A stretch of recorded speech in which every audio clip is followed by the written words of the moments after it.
The story of the Zulu kingdom begins not in the halls of power or on the battlefield, but with the humble beginnings of the Zulu people themselves. Long before the name Zulu became synonymous with power and warriors, the ancestors of the Zulu people were part of the greater Nguni-speaking tribes in southern Africa. The year is around 1700, and we find the early Zulu ancestors in what is now known as KwaZulu-Natal, a lush and fertile region that would soon become the cradle of one of Africa's most legendary kingdoms. But the Zulu were not always the dominant force in the region. In fact, they were just one of many tribes vying for control over this bountiful land. At the time, the Nguni tribes, comprising the Xhosa, Swazi, and others, shared the same general territory. These tribes were initially pastoralists and hunter-gatherers, with rich cultural traditions, deep spiritual beliefs, and a strong bond to the land that sustained them. The landscape was one of rolling hills, thick forests, and wide rivers, a perfect setting for the numerous clans that called it home. The Zulu people, however, were not always the most prominent tribe in the region.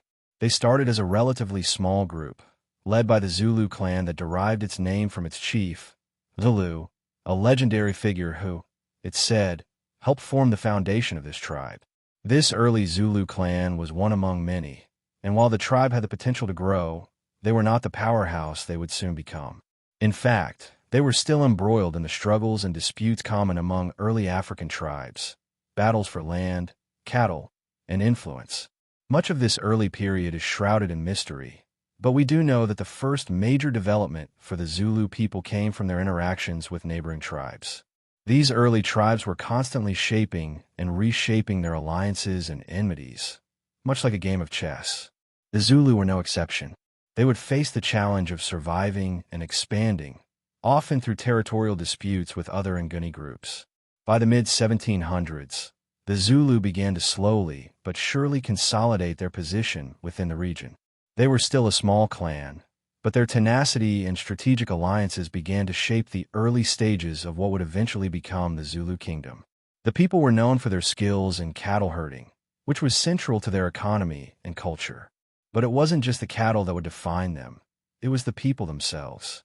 Fierce, proud, and united by a common language and culture, the Zulu began to develop a distinct identity that set them apart from other tribes in the area. They were no longer just a small clan in a vast land. They were becoming something more. The seeds of the Zulu kingdom were being sown, not through force or conquest, but through the collective strength and unity of the people. Little did they know, their story was just beginning, and in the coming decades, the Zulu would go on to become one of the most powerful and feared groups in Africa. But the true turning point for the Zulu people would come a little later, when one man's vision and ambition would change everything for them, and for the entire southern part of the African continent. As the 18th century unfolded, the Zulu people found themselves facing new challenges. While they were beginning to solidify their presence in the region, the forces surrounding them, both internal and external, were about to push them to the brink. The stage was set for a transformation that would shape the future of the kingdom. But before they could become the mighty force they were destined to be, the Zulu had to survive the turbulence of these years. By the mid-1700s, the Zulu clan, still under the leadership of various chiefs, had grown in number and influence. But their expansion came with competition. To the north, the Swazi were asserting their power, and the Xhosa to the south were also becoming a formidable presence. The Zulu faced constant pressure from these neighboring tribes, and for a time, they had to prove their mettle in countless skirmishes and battles over land, cattle, and honor. But unlike many of the other tribes around them, the Zulu were beginning to show signs of something that would later be recognized as their greatest strength, their ability to unite and organize. While other tribes were fragmented and weakened by internal divisions, the Zulu began to develop a system of governance that allowed them to fight as a cohesive unit, rather than a loose collection of clans. One of the key factors in this transformation was the influence of Senzangakona, a chief who ruled from about 1750 to 1780. Under Senzangakona's leadership, the Zulu people expanded their territories. He forged important alliances, using his diplomatic skills to unite various groups under the Zulu banner. However, his rule was not without conflict. Many rival tribes resisted his attempts to centralize power, and the Zulu faced constant battles with neighboring groups who sought to stop their expansion. But in the heart of the Zulu kingdom, something more significant was happening, something that would change the trajectory of the entire region. The birth of Shaka, the man who would later be crowned the Zulu king, marked the beginning of a new chapter for the Zulu people. Shaka's father, Senzangakona, was a chief with a significant legacy, but it was Shaka's mother, Nandi, who would play a pivotal role in his early life and his development into one of Africa's greatest military minds. Shaka, born around 1787, was not initially seen as a likely heir to the throne.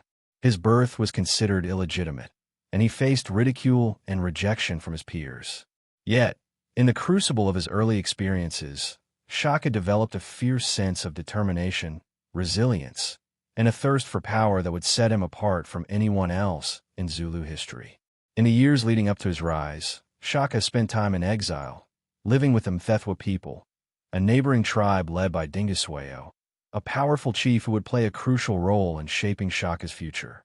Under Dingiswayo's mentorship, Shaka learned the arts of leadership and warfare. It was here, in the harsh realities of tribal conflicts and survival, that Shaka's military genius began to take shape.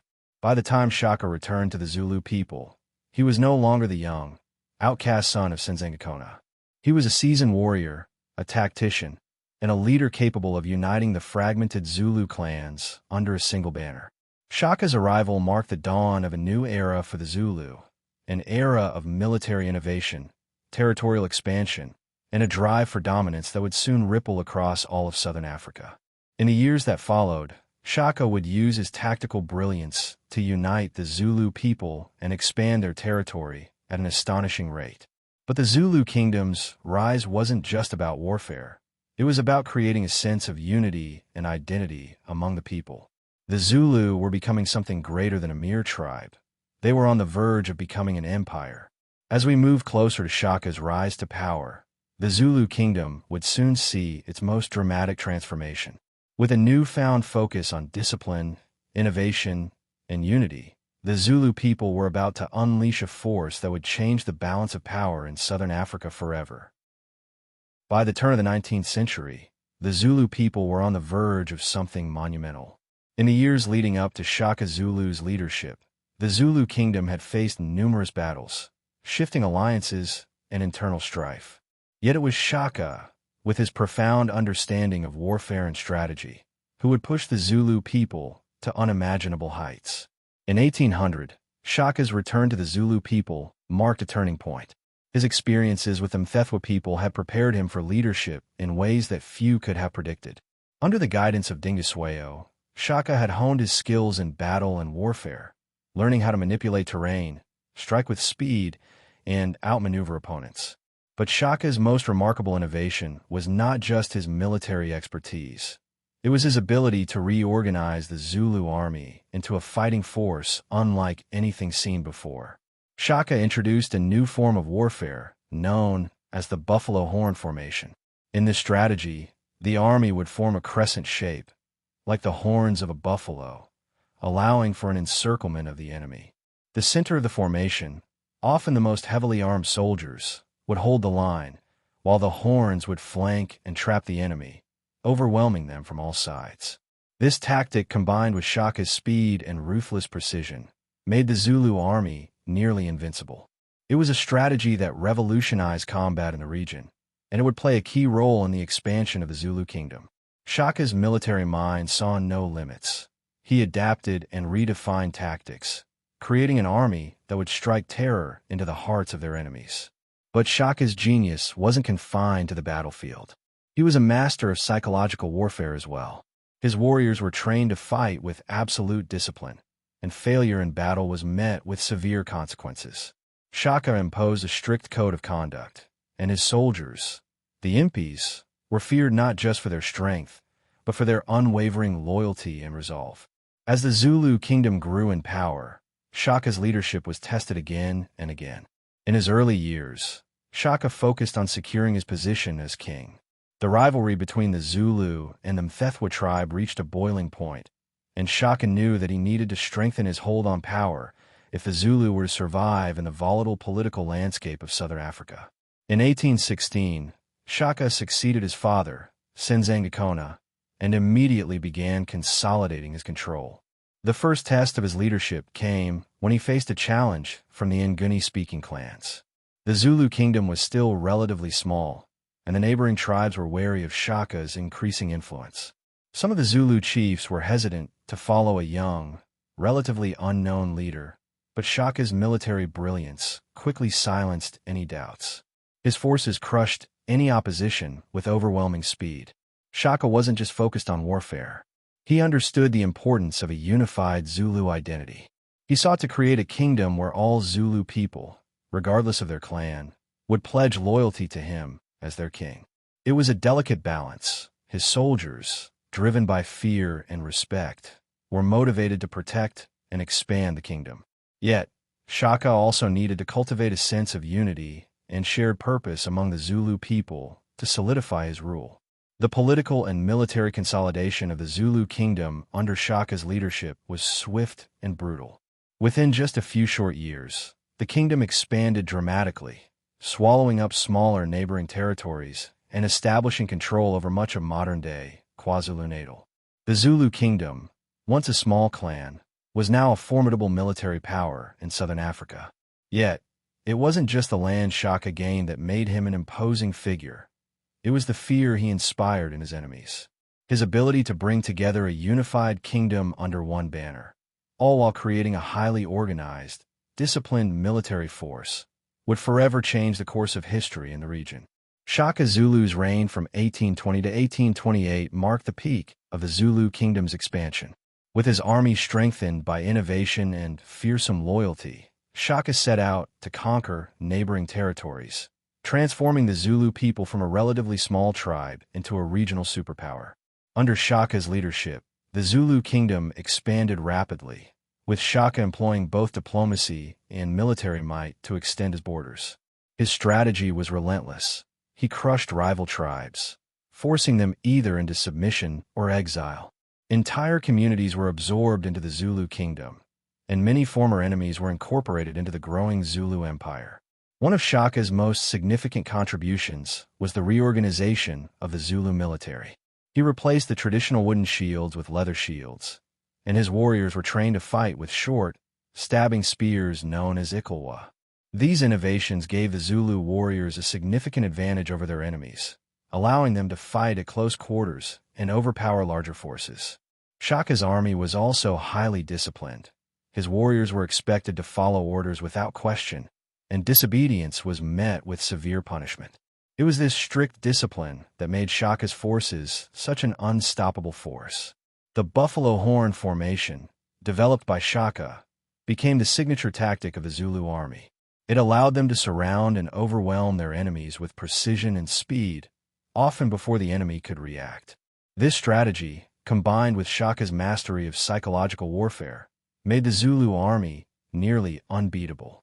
Fear and respect for Shaka's military tactics spread across southern Africa, and soon, the name Zulu became synonymous with strength and invincibility. Shaka's expansion wasn't solely about conquest, it was also about unification. He worked to bring together a variety of different tribes under the banner of the Zulu kingdom, forging a sense of national identity among the people. He made sure to incorporate the conquered tribes into his military structure, creating a powerful, united force. However, this unification came at a cost. Shaka ruled with absolute authority, and his brutal tactics and policies of violence left a trail of destruction in his wake. One of Shaka's most controversial actions was the Mfikane, a period of forced migration and violence that saw many neighboring tribes displaced or annihilated by Zulu expansion. While some view this as a tragic and violent chapter, others argue that it was necessary for the consolidation of power that allowed the Zulu kingdom to grow. Shaka's vision for the kingdom was clear. He wanted to create a powerful, centralized state, and he was willing to use extreme measures to achieve that goal.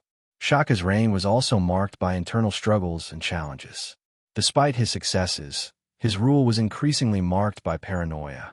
Shaka had no hesitation in executing those he perceived as threats, including family members and close advisors. His brutal treatment of his half-brother, Dingane, ultimately led to a betrayal that would cost Shaka his life. In 1828, Shaka was assassinated by Dingaan and a group of conspirators, marking the end of an era for the Zulu kingdom. While Shaka's death left the kingdom in turmoil, his legacy lived on. He had laid the foundation for the Zulu kingdom's dominance in southern Africa, and his military strategies would influence generations of warriors long after his death. Shaka Zulu, born around 1787, did not come into the world as the powerful king we now remember. His early years were far from glamorous, and his ascent to power was anything but guaranteed. Born to Sinzangakona, the chief of the Zulu tribe, and Nandi, a woman of the Langini clan, Shaka's birth was considered illegitimate. As a result, he was rejected by his father's people and cast aside by many of his relatives. Shaka's mother, Nandi, had a tough life, and her struggle would profoundly shape her son. Nandi's social standing and Shaka's illegitimacy meant that the young prince was an outsider. This early rejection had a lasting effect on Shaka, instilling in him a fierce resolve to prove his worth. However, his initial experiences were full of hardship. By the time he was a teenager, Shaka had already endured emotional and physical pain that few could imagine. His mother was driven away from the Zulu kingdom by Sinzangakona's people due to the stigma surrounding Shaka's birth. This marked the start of a period of exile for Shaka and his mother. They sought refuge with Mthethwa, a neighboring tribe led by Dingiswayo, who would become one of the most important figures in Shaka's rise to power. During his time with the Mthethwa people, Shaka was exposed to a new way of life, one that was more structured and disciplined than what he had known. Under Dingiswayo's mentorship, Shaka became a soldier. Here, Shaka learned the fundamentals of warfare, discipline, and leadership. His time with Mthethwa was crucial. While others saw the exiled prince as a weak outcast, Shaka was quietly observing and absorbing everything he could. His military prowess began to grow, and he quickly became known for his strength, agility, and ability to lead men in battle. Shaka's rise as a warrior was as much about his strategic brilliance as it was about his physical skills.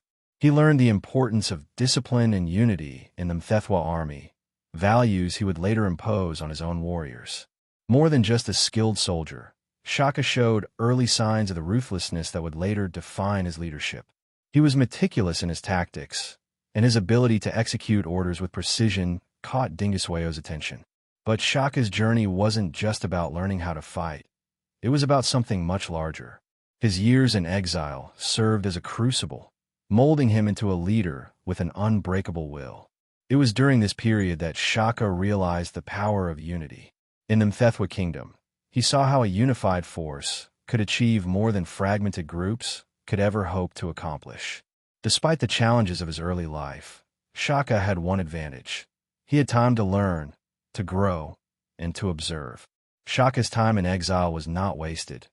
It was a period of intense growth, and it set the stage for the explosive rise that would follow. When Dingiswayo saw Shaka's potential, he decided to offer the young warrior a more significant role within the Mthethwa army. As Shaka's influence began to grow, it became clear that his ambitions far exceeded what anyone could have predicted. The young warrior was beginning to realize his true calling, and it would not be long before Shaka Zulu emerged from the shadows to claim the title he was destined for. In 1816, Shaka returned to the Zulu kingdom, a young man with a growing reputation as a fierce and skilled warrior. His time in exile had not only refined his military skills, but it had also instilled in him a deep desire to claim his rightful place as ruler of the Zulu people. The circumstances in the Zulu kingdom were ripe for change, and Shaka knew this was his moment to rise. Shaka's father, Sinzangakona, the reigning chief, was growing old, and his leadership was weakening. The Zulu kingdom, once a powerful force in southern Africa, had become fractured. Rival factions within the tribe were competing for control, and internal dissent was widespread. The Zulu people were divided, and their future uncertain. Shaka saw an opportunity to unite the Zulu kingdom under his leadership. His return to the Zulu land was not a peaceful one. Shaka was met with resistance from some of the Zulu elders and chiefs who doubted his capabilities. They viewed him as an outsider, a product of his mother's exile, and were unwilling to accept him as a legitimate leader.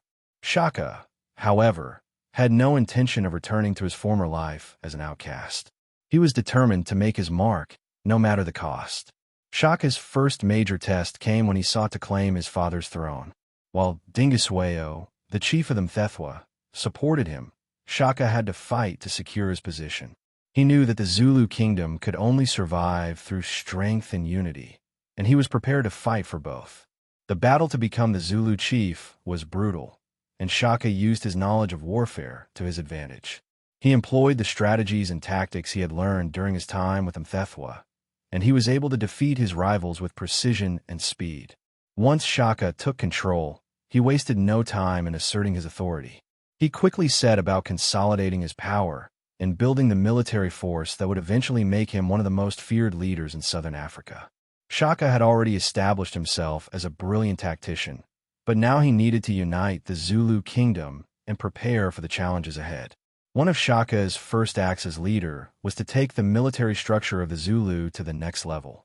He immediately began reforming the Zulu army, increasing its size and reorganizing its structure. His reforms were radical.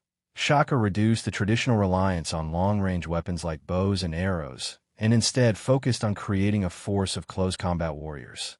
He introduced new weapons, such as the Ikalwa, a short stabbing spear that was perfect for close-quarters battle.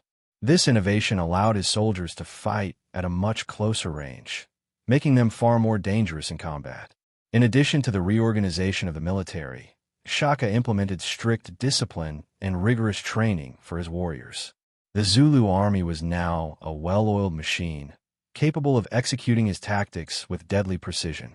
His soldiers were trained to be fiercely loyal, and failure was not an option.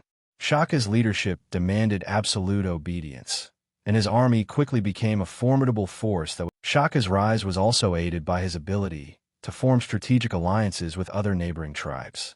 He understood the importance of diplomacy, and he used his alliances to strengthen the Zulu kingdom. However, Shaka's unrelenting ambition meant that he did not rely on alliances alone. He also conquered tribes that stood in his way. He employed his military might to expand the Zulu kingdom, systematically taking control of neighboring territories and forcing their leaders to submit to him. By the end of 1816, Shaka had established himself as the undisputed leader of the Zulu kingdom. His reign was only beginning, but already he had transformed the Zulu people from a small clan into a formidable empire. His vision of a unified and powerful Zulu kingdom was beginning to take shape, and the people of southern Africa would soon come to realize that Shaka Zulu was not just another chief. He was a force to be reckoned with. With Shaka firmly in control of the Zulu kingdom, he quickly set his sights on consolidating his power and expanding his influence over the neighboring regions. His first few years as leader were marked by a series of bold military campaigns that would secure the Zulu kingdom's dominance in southern Africa. Shaka was determined to unite all the Nguni-speaking tribes under the Zulu banner, and he was prepared to use force to achieve his goal.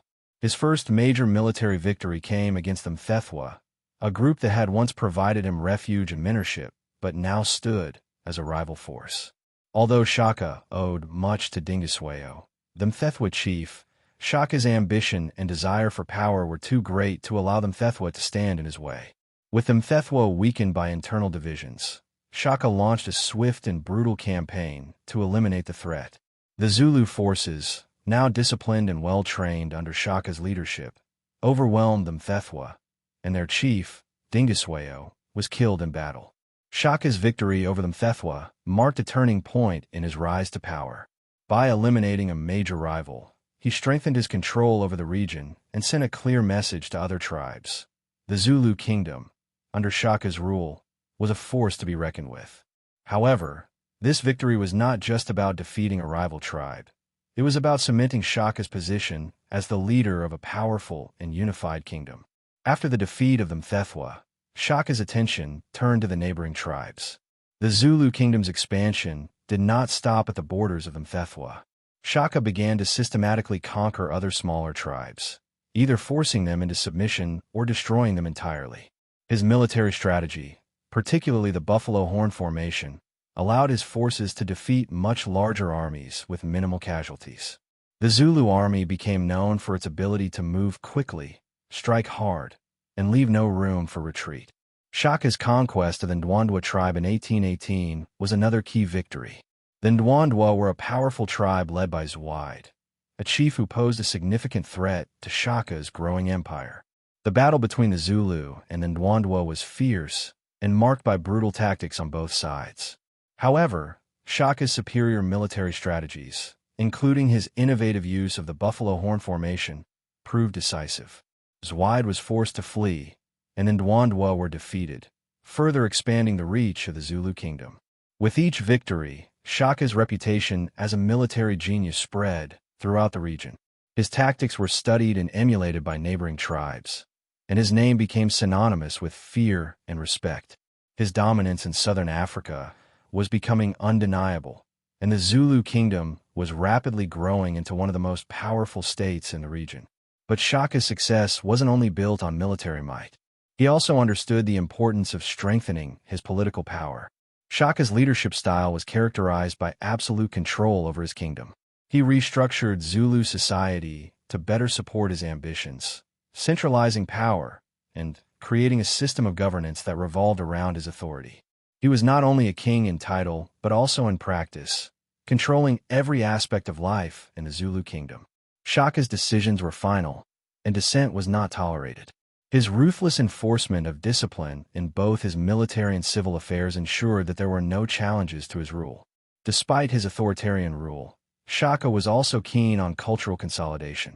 He promoted the use of the Zulu language and traditions throughout his kingdom.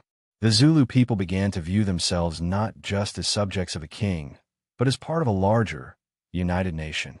This sense of national identity was a crucial part of Shaka's success, as it allowed him to maintain control over a diverse and ever-expanding kingdom.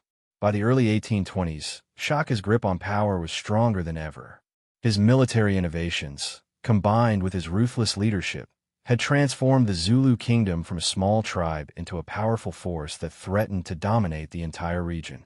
His empire continued to expand rapidly, and Shaka's influence grew, but so did the violence and upheaval caused by his conquests. Shaka's expansion wasn't just about conquering neighboring tribes. It was about creating a new order. He sought to build an empire that was both politically and militarily unified under his rule. To do so, he needed to break down the old tribal structures and traditions that were not aligned with his vision. The Mfikane, a period of forced migrations and violent upheavals, was the result of Shaka's expansionist policies and his drive for power. The Mfikane, also known as the Crushing, was a series of wars, migrations, and social upheavals that dramatically reshaped southern Africa. As Shaka and the Zulu kingdom expanded their territory, they encountered resistance from neighboring tribes. Shaka's response to this resistance was brutal. He used military force to crush any opposition, often pushing entire tribes off their land. This forced migration led to chaos and instability in the region, as weaker tribes were displaced and driven into the wilderness, while stronger tribes, like the Zulu, grew even more powerful. During this period, Shaka's military campaigns were relentless. He defeated the Kwabe, Xhosa, Ndwandwe, and Hlubi tribes, absorbing them into the growing Zulu kingdom. Some tribes were forced to submit, while others were completely wiped out. The Mfikane's effects were felt far beyond the borders of the Zulu kingdom, and many groups fled into neighboring territories, where they were either absorbed by other tribes or forced to adopt new ways of life to survive. The Mfikane caused immense displacement, and the region was left in turmoil. The Basutu, Ngoni, and other groups who fled the violence sought refuge in places that would later become part of modern-day Zimbabwe, Mozambique, and Botswana. This forced migration, while devastating for many tribes, further solidified Shaka's dominance in the region. His kingdom grew rapidly, and he established a central authority that would shape the future of southern Africa for decades. However, the Mfikane was not without its critics. Many viewed Shaka's reign as one of destruction and terror, as entire cultures and communities were uprooted and displaced. While Shaka saw the Mfikane as a necessary part of creating a unified Zulu kingdom, it left a legacy of fear and devastation. Neighboring tribes, although defeated, would remember the brutality of Shaka's campaigns for years to come, fueling resentment that would eventually contribute to the downfall of his kingdom. Despite the destruction and chaos, the Mfecane also helped solidify the Zulu kingdom's military supremacy. The Zulu army, now well-organized and capable of executing Shaka's strategies with precision, continued to expand the kingdom's borders. Shaka also created a strong centralized government that allowed him to maintain control over his growing empire. He instilled a sense of unity and identity among the Zulu people, promoting Zulu traditions and language to help foster loyalty to his rule. The Zulu kingdom under Shaka became a centralized military state, with the king holding absolute power. The Zulu warriors, known as Impi, were the backbone of Shaka's empire, and he demanded the highest levels of discipline, loyalty, and skill from them. Shaka's warriors were trained to fight relentlessly and with unshakable devotion to the kingdom. But despite the Zulus' growing power, the brutality of the Mfecane, combined with the ongoing tensions with neighboring tribes, set the stage for future conflicts that would eventually weaken the kingdom. Shaka's empire, while strong, had sowed the seeds of future resistance that would come from within and from external forces. As the Zulu kingdom continued to expand, so too did the weight of leadership begin to take its toll on Shaka.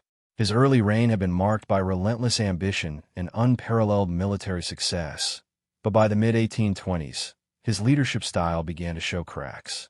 The very methods that had allowed him to conquer and unite a vast empire now started to breed resentment within his own ranks. Shaka's ruthlessness, once a source of strength, became his Achilles' heel. His paranoia deepened, and he grew increasingly suspicious of those around him. He began to see potential threats everywhere, even among those who had once been his closest allies. The discipline that had made his army so formidable became increasingly oppressive, and the punishments for failure or disobedience grew more severe.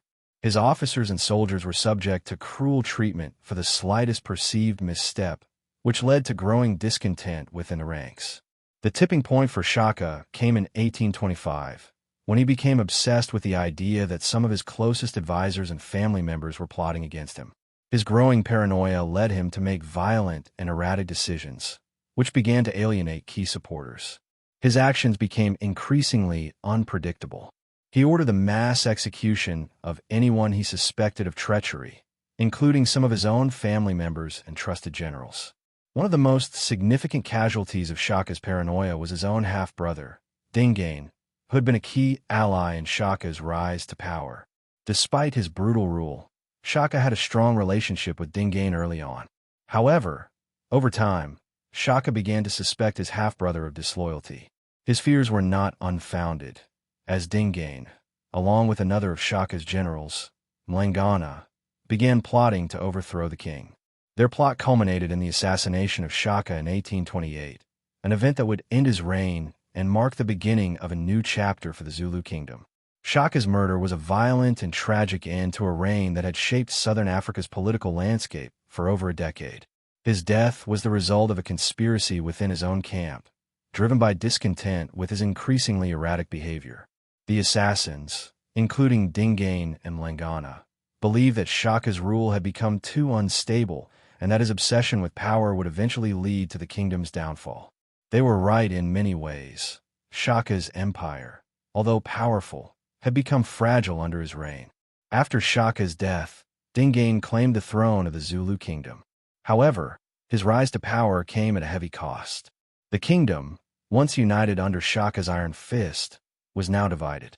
The sense of fear and unity that had once bound the Zulu together was broken. Shaka had left a legacy of military brilliance, but also one of tyranny and violence that would haunt his successors. While Dingaan's reign did bring some stability to the kingdom, it was clear that the Zulu kingdom's peak had passed. Shaka's vision of a united, powerful empire had been realized, but it had also sown the seeds for internal strife that would weaken the kingdom in the years to come. The Zulu kingdom would continue to thrive for a time under Dingaan, but the internal divisions caused by Shaka's rule would have lasting effects. Shaka's legacy was complicated. On one hand, he had transformed the Zulu people from a small tribe into one of the most powerful military forces in southern Africa. His innovations in warfare and military organization were groundbreaking, and the Zulu army became a symbol of strength. On the other hand, Shaka's reign was marked by brutality, paranoia, and the destruction of those who challenged his authority.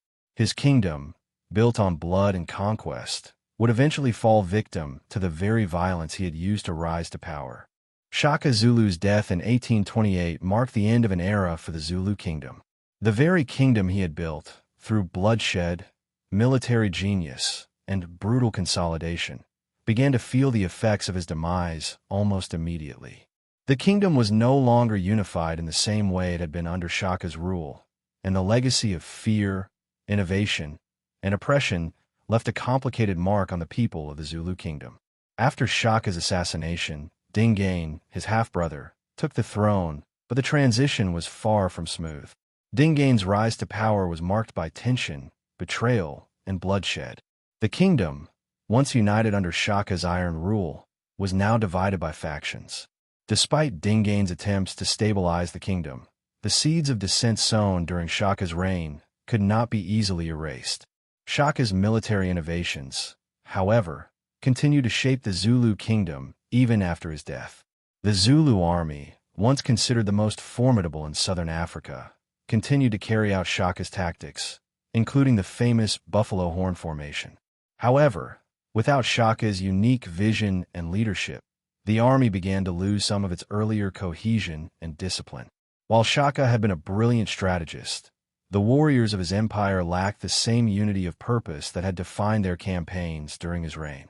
Shaka's death also marked the beginning of the Zulu kingdom's struggles with external forces. In the years following his assassination, the British Empire, the Boers, and other colonial powers turned their attention to southern Africa. The Zulu kingdom, weakened by internal divisions and the loss of Shaka's leadership, would soon find itself under increasing pressure from European forces. The kingdom's legacy of military might and centralized rule would face challenges unlike any the Zulu had encountered during Shaka's reign. Shaka's influence, however, remained deeply rooted in the Zulu culture and identity. Even after his death, his vision of a unified, powerful Zulu kingdom continued to resonate with future generations of Zulu leaders. The Zulu people, despite facing external threats and internal challenges, continued to honor Shaka as one of their greatest kings, a figure of immense importance in their cultural and historical identity. But Shaka's legacy was not entirely one of triumph. His reign, though marked by military success, had been a period of extreme violence. His tendency toward paranoia, cruelty, and erratic behavior had created a climate of fear and suffering. The destruction of entire tribes and the forced migration of countless people during the Mfecane would leave scars that lasted long after Shaka's death. The Zulu kingdom, while powerful and united during Shaka's reign, had also been built on the very destruction of other communities. In the years following Shaka's death, his name would continue to carry weight across southern Africa. The Zulu people remembered him as a hero, a warrior, and a king who had brought them to prominence. Yet, they also remember the cost of his ambition and the toll it took on their people. Shaka's ability to bring the Zulu kingdom to the forefront of African power was undeniable, but it was clear that his empire was ultimately built on a foundation of violence and fear. Shaka's legacy would continue to influence the Zulu kingdom in the years to come. His military strategies would be studied, admired, and feared, but his leadership style, marked by absolute control, brutality, and paranoia, would be seen as a cautionary tale. Future Zulu leaders would strive to harness Shaka's strength while avoiding the personal flaws that led to his downfall. In the grand scope of history, Shaka Zulu is remembered not only for the empire he built, but also for the lasting impact of his reign on southern Africa.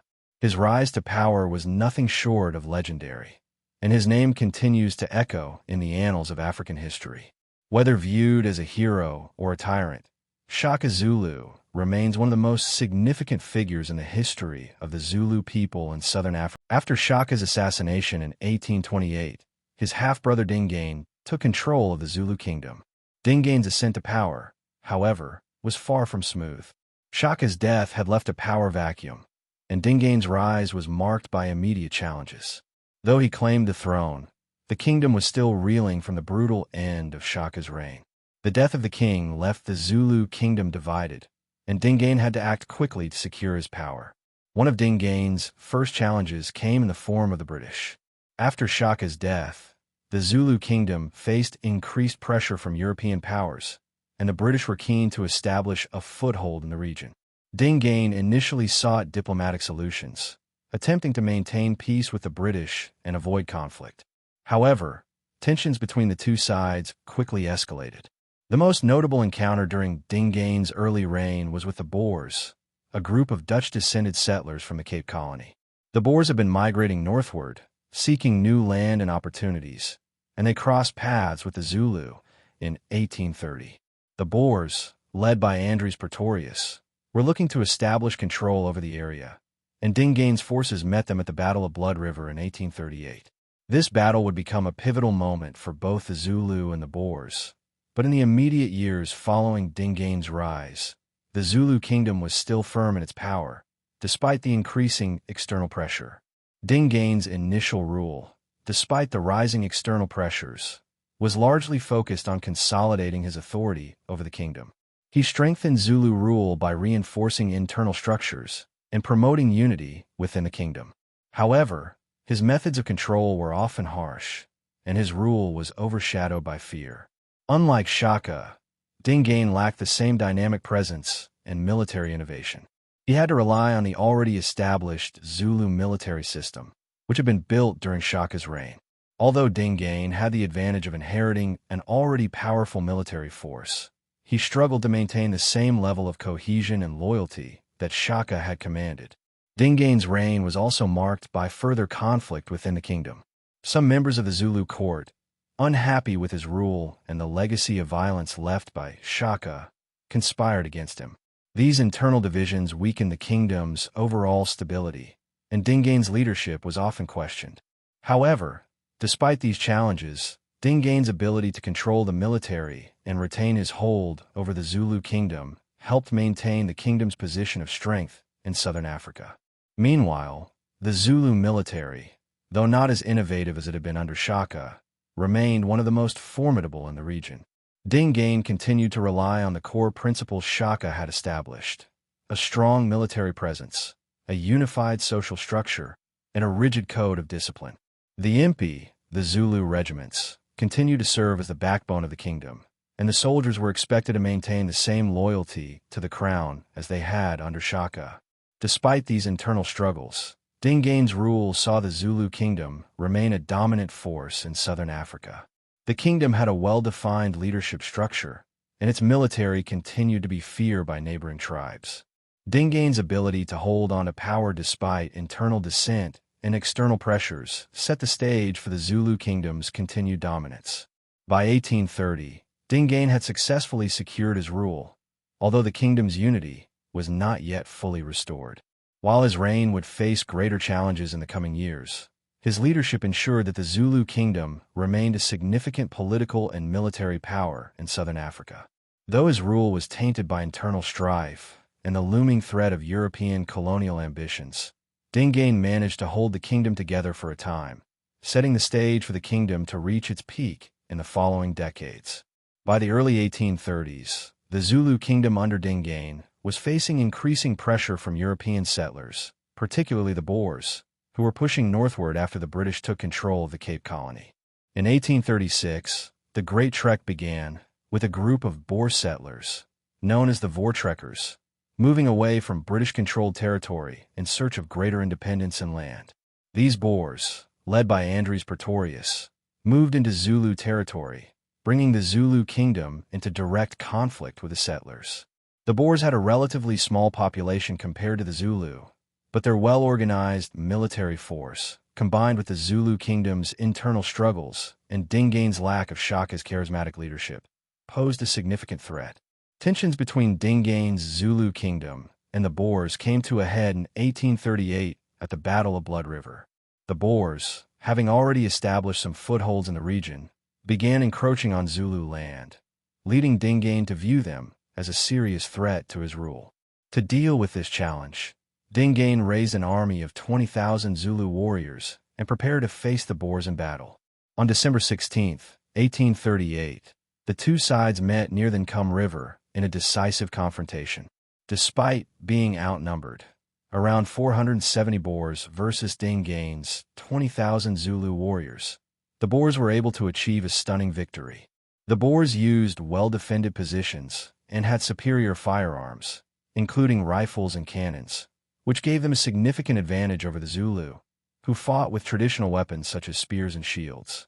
The battle was over quickly, and the Boers inflicted heavy casualties on the Zulu. It's said that over 3,000 Zulu warriors were killed in the battle, while the Boer losses were minimal, with only a handful of men wounded. The Battle of Blood River was a significant turning point in the history of the Zulu kingdom and the relationship between the Zulu and the Boers. The Zulu kingdom, once seen as invincible under Shaka, had suffered a humiliating defeat. The loss was not just military, it was psychological. The Zulu people had faced an enemy they had underestimated, and this defeat demonstrated that their military dominance was no longer guaranteed. However, the Zulu response to the Boers was swift and brutal. Following the defeat, Dingane sought to reassert control over his kingdom and to deal with the internal divisions that had weakened Zulu power. His leadership, already fragile due to earlier internal struggles, faced further challenges after the defeat at Blood River. In the wake of the battle, Dingane's position was further threatened by internal dissent within the kingdom. Many of the Zulu chiefs, dissatisfied with his rule and the defeat, began to turn against him. This instability within the kingdom ultimately led to his overthrow in 1840 by his half-brother, Mpande, who had been secretly supported by the Boers. Despite the defeat at Blood River, the battle had lasting consequences for the Boers as well. While they had won the battle, they had also made a powerful enemy in the Zulu kingdom. This would eventually lead to further conflict and resistance from the Zulu people. Dingane's loss at Blood River was just one chapter in the larger story of Zulu resistance to European colonization. In the years following the battle, Dingane's reign became increasingly unstable. The loss to the Boers undermined his authority and weakened the Zulu kingdom's position, setting the stage for the eventual rise of Mpande, Dingane's half-brother, who would take over the Zulu throne. However, despite Dingane's fall, the Zulu kingdom remained a powerful force in southern Africa, and the legacy of Shaka's military innovations, such as the impi and the buffalo horn formation, continued to shape Zulu tactics. After Dingane's defeat at the Battle of Blood River and the growing internal unrest within the Zulu kingdom, it was clear that the kingdom needed a new leader to stabilize the situation. In 1840, Dingane's half-brother, Mpande, took advantage of the power vacuum and the growing dissatisfaction with Dingane's leadership. With the support of both the Boers and some dissatisfied Zulu factions, Mpande launched a successful coup, and Dingane was forced to flee into exile. Mpande's rise to power marked a new chapter in the Zulu kingdom's history. He was able to establish himself as the new king relatively quickly, but his reign came with its own set of challenges. Unlike Shaka and Dingane, Mpande's leadership was more focused on consolidation and diplomacy rather than military conquest. He understood that the Zulu kingdom needed stability after years of conflict and internal strife. One of Mpande's first actions as king was to negotiate with the Boers, recognizing that maintaining peace with the settlers would be crucial for the survival of the Zulu kingdom. This diplomacy was a significant shift from Shaka and Dingane's more confrontational approaches. Mpande, realizing that the Zulu kingdom could not afford to fight on multiple fronts, sought to strengthen his position through alliances and diplomacy rather than through the expansionist military campaigns that had characterized his predecessor's rule. Mpande's decision to pursue diplomacy with the Boers was strategic. By recognizing Boer sovereignty over certain areas, Mpande was able to establish a more stable relationship with the settlers. The Boers, in turn, were eager to secure peace with the Zulu, as they had suffered heavy losses during their conflict with Dingane. The peace negotiations allowed Mpande to focus on strengthening his kingdom's internal stability rather than constantly defending against external threats. Internally, Mpande had to deal with the divisions and factions that had arisen within the Zulu kingdom during Dingane's reign.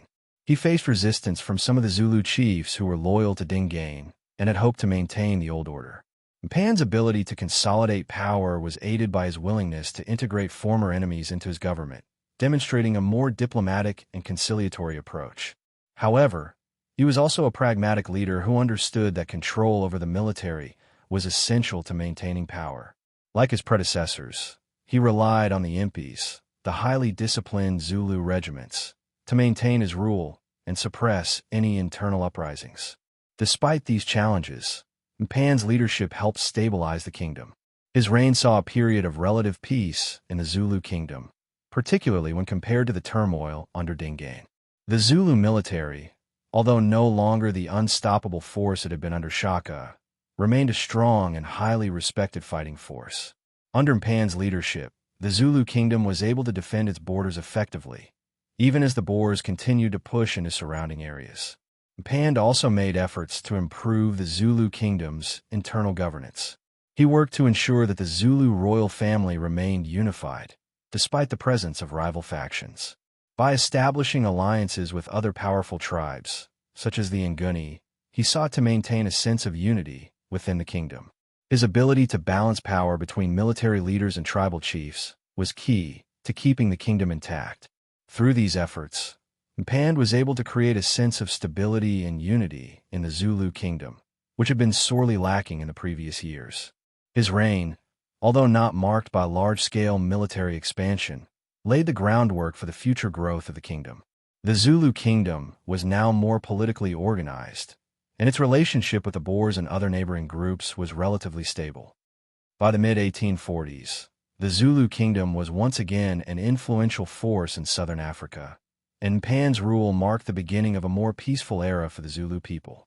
However, the external threats, particularly from the growing Boer settlements, would continue to loom over the kingdom, and Mpan's successors would have to navigate the tensions that his diplomacy had only temporarily pacified. By the mid-1840s, the Zulu kingdom, under King Mpan, was beginning to regain its strength after the chaos of Dingaan's reign and the struggles following Shaka's death.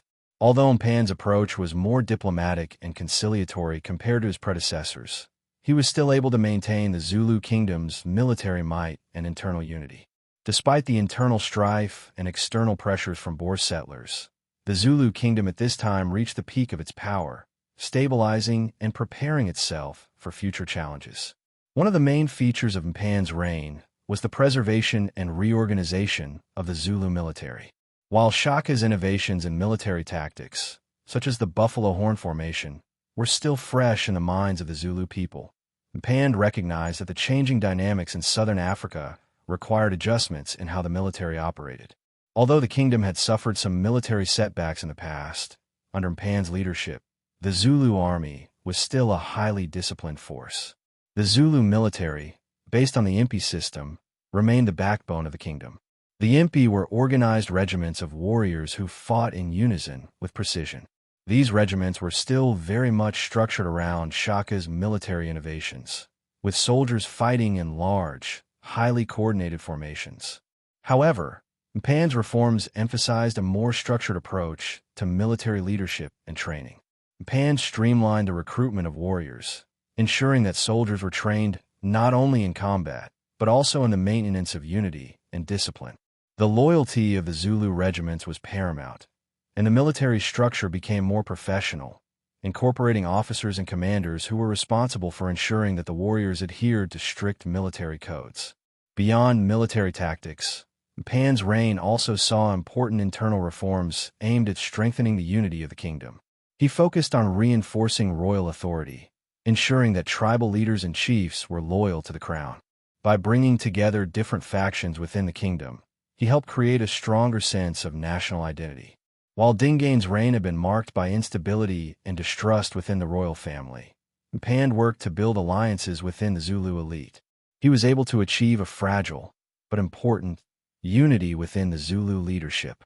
This cohesion helped protect the kingdom from potential internal rebellions and solidified the central authority of the king.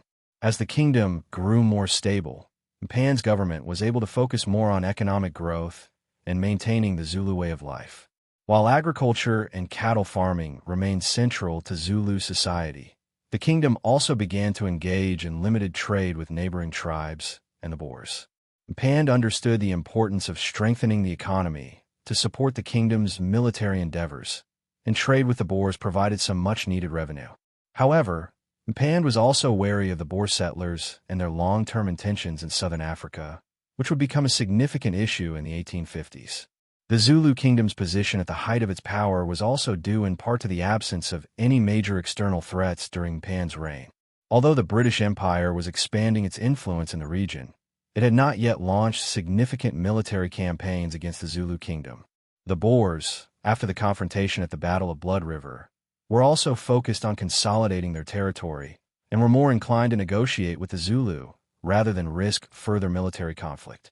However, tensions with the Boers were still simmering under the surface, and Mpan was acutely aware that his kingdom's power depended on maintaining control of its territory. Though peace seemed to prevail in the early years of his reign, Mpan's efforts to balance diplomacy and military power would soon face new challenges. As the Boer population continued to grow and expand into Zulu territory, the Kingdom of Zulu would be forced to contend with the ambitions of the settlers, who had no intention of relinquishing the land they had claimed. By the mid-1840s, while the Zulu kingdom had reached a period of relative peace and stability under King Mpan, growing tensions with both the Boers and the British began to simmer beneath the surface. Though Mpan had successfully navigated the early years of his reign with a more diplomatic approach, the external pressures from the expanding Boer republics and the increasing presence of British influence posed a serious threat to the future of the Zulu kingdom. The Boer settlers, having established themselves as a powerful force in the region, were pushing further into Zulu territory. Mpan had initially sought to maintain peaceful relations with the Boers, especially after the Battle of Blood River in 1838, where the Zulu had suffered a crushing defeat. However, despite the peace negotiations and attempts to settle land disputes, the Boers' expansionist tendencies did not slow down. The Boers began encroaching on areas that were once firmly under Zulu control, especially the fertile lands of the Nkam River and Natal. In the 1840s, the Boer Republic of Natalia, a breakaway Boer state that had been established in Zulu territory, became a constant source of tension. The Boers, led by Andries Pretorius, had claimed the area as their own, despite it being part of the Zulu kingdom. Although Mpan sought peace, the Boers' expansion into Zulu territory was a direct challenge to Zulu sovereignty. In 1843, the British, eager to consolidate control over southern Africa, annexed the Boer Republic of Natalia, effectively turning it into a British colony. This move angered both the Boers and the Zulu, as it signaled the increasing influence of the British in the region. Mpan, while initially reluctant to confront the British directly, was aware that the annexation of Natalia would have significant consequences. The British, with their superior naval and military capabilities, had long been eyeing the southern part of Africa as a strategic outpost for their empire. British colonization efforts in Natal posed an existential threat to the Zulu kingdom. However, Mpan was cautious in his approach. He understood that direct confrontation with the British was not a viable option for the Zulu at that moment. The kingdom was strong, but not equipped to face the might of the British Empire head-on. As the British established their presence in Natal, they began pressuring the Zulu kingdom to acknowledge British authority. The increasing British influence in the region meant that the Zulu kingdom was now caught between the Boers, who were advancing further into Zulu territory, and the British, who sought to expand their imperial reach. The Zulu kingdom, though still powerful and centralized under Mpan, found itself at the crossroads of competing European colonial ambitions. Despite these external pressures, Mpan's leadership was marked by diplomacy and attempts to negotiate peace with both the Boers and the British. He was aware that the survival of the Zulu kingdom depended on avoiding open warfare with the powerful European forces. However, the tensions were beginning to take their toll. The Zulu kingdom was not prepared for the full-scale war that could erupt between these competing powers. By the late 1840s, tensions between the Zulu and the Boers were nearing a boiling point. Boer settlers continued to encroach upon Zulu lands, and despite Mpan's attempts to maintain peace, the relationship between the Zulu kingdom and the Boers remained tense. The Zulu had become increasingly distrustful of the Boers' intentions, while the Boers saw Mpan's diplomacy as a sign of weakness. For the Zulu, the British annexation of Natal in 1843 became a defining moment. The presence of the British, who were perceived as foreign imperialists, was increasingly seen as a direct threat to Zulu sovereignty. While Mpan continued to seek peaceful solutions, it was becoming clear that the Zulu kingdom would soon have to make a difficult choice: confront the Boers and British or risk losing its independence entirely. As the 1850s dawned, the Zulu kingdom, under the reign of King Mpande, had reached the zenith of its power. The kingdom had weathered the storms of internal strife, the deaths of two kings, and external pressures from both the Boers and the British. Despite these challenges, Mpande's reign had ensured a period of relative stability, but as the decade progressed, cracks began to appear in the Zulu kingdom's foundations. Mpande, though successful in stabilizing the kingdom, was an older leader, and his reign lacked the dynamic military innovation that had characterized Shaka's leadership. As the 1850s unfolded, Mpande's ability to manage the kingdom and maintain military strength began to wane. His focus had shifted more towards diplomacy and maintaining peace with external powers rather than military expansion. While the Zulu kingdom was still formidable, it was clear that the times had changed, and the military dominance the kingdom once held was no longer as unchallenged as it had been under Shaka. Internally, the Zulu kingdom's military structure remained strong, but the absence of Shaka's visionary leadership was keenly felt. The impi system, the backbone of Zulu military power, remained in place, but it lacked the innovation and coordination that had made Shaka's forces legendary. As new generations of Zulu warriors came of age, they were raised in a time of peace, and the urgency to maintain military readiness was less emphasized. The warriors of the Zulu kingdom were still formidable, but they were no longer trained with the same intensity and purpose that Shaka had instilled in them. Meanwhile, the Boers, who had settled in regions bordering the Zulu kingdom, began to grow in power. The Boer population in southern Africa was increasing rapidly, and they continued to expand their territories in a land that had once belonged to the Zulu.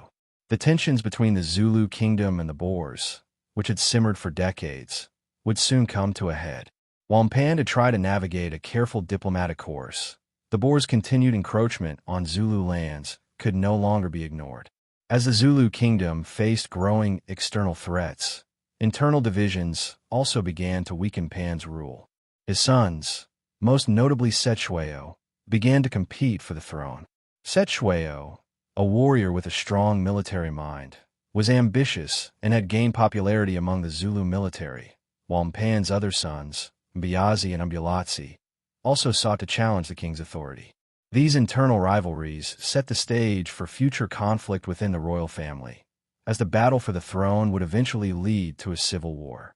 Mpande, sensing the growing instability within the kingdom, began to rely more on his military leaders to maintain order. However, his leadership was increasingly seen as weak, and his reluctance to confront the Boers and the British head-on made him appear indecisive in the eyes of many of his warriors. As the decades progressed, Cetshwayo became the key figure in the kingdom's military operations, gaining the respect of the Zulu warriors and cementing his role as a potential successor to Mpande's throne. The Boers, meanwhile, continued their westward expansion, establishing the Natal colony as a British possession in 1843. The annexation of Natal signaled the beginning of a more aggressive British presence in southern Africa, and it became clear that the Zulu kingdom was at risk of being swallowed by the growing colonial powers. The Zulu kingdom, once a dominant force under Shaka, was now facing the dual threat of Boer settlers and the British Empire.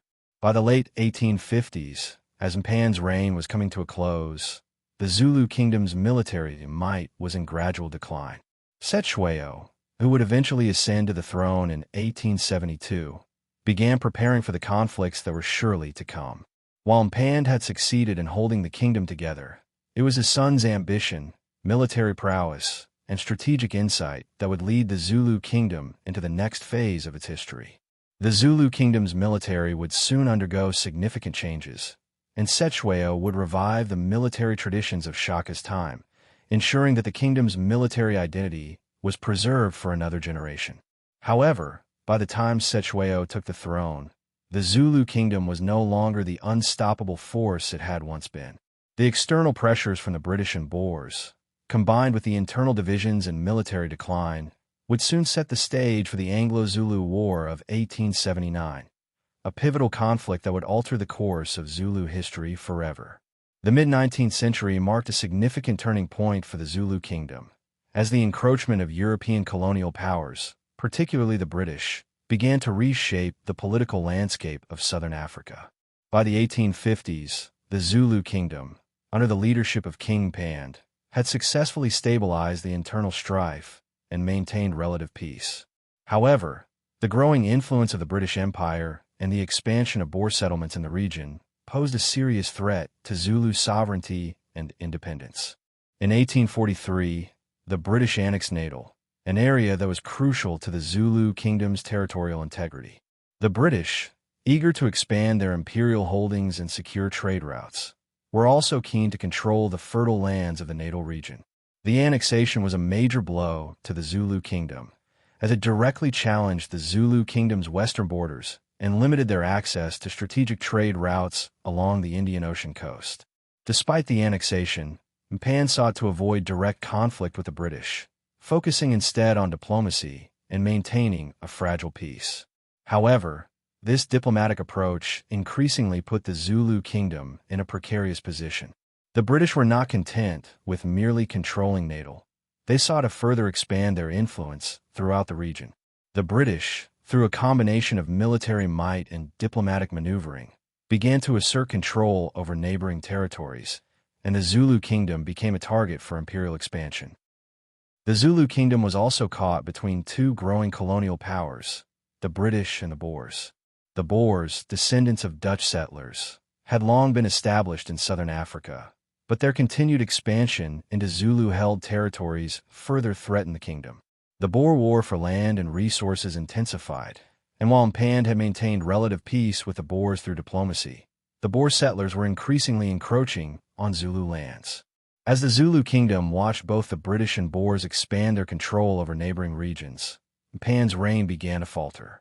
The Zulu kingdom was increasingly surrounded on all sides by colonial powers. The British colonization of Natal was particularly damaging because it offered the British a strategic foothold in southern Africa, from which they could launch future military campaigns into Zulu territory.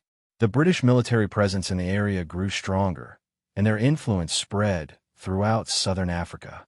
During this period, the British made several attempts to coerce the Zulu kingdom into diplomatic submission, using their military superiority to pressure the Zulu into treaties that undermined Zulu sovereignty.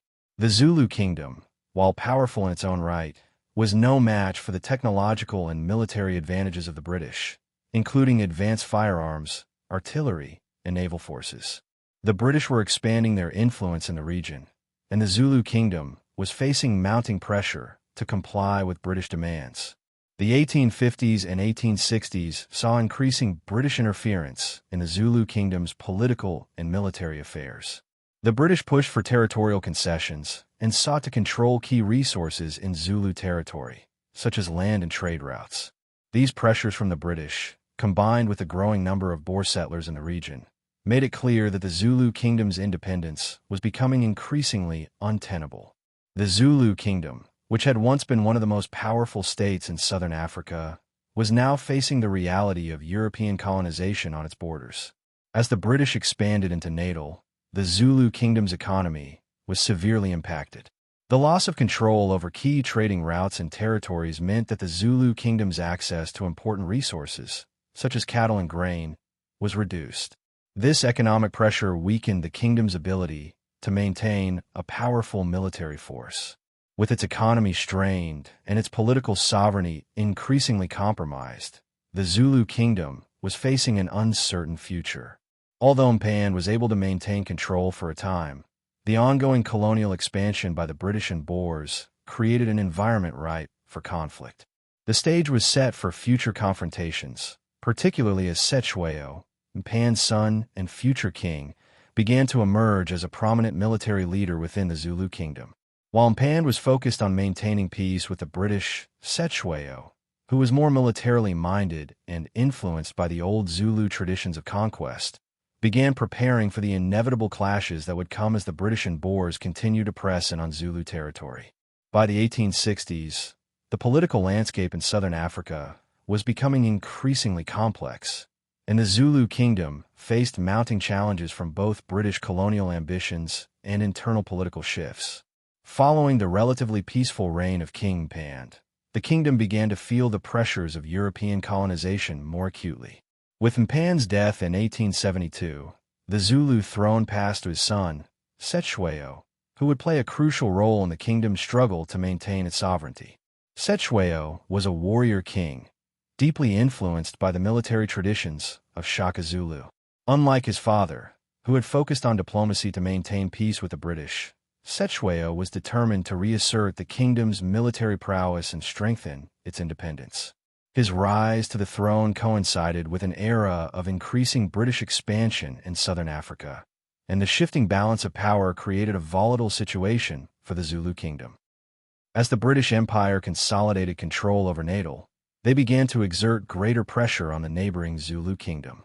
The British were keen on expanding their territorial control and sought to maintain a strategic presence in southern Africa, particularly for trade and military purposes. The establishment of British-controlled Natal posed a direct threat to the Zulu kingdom, especially since the British had access to both naval power and advanced military technology.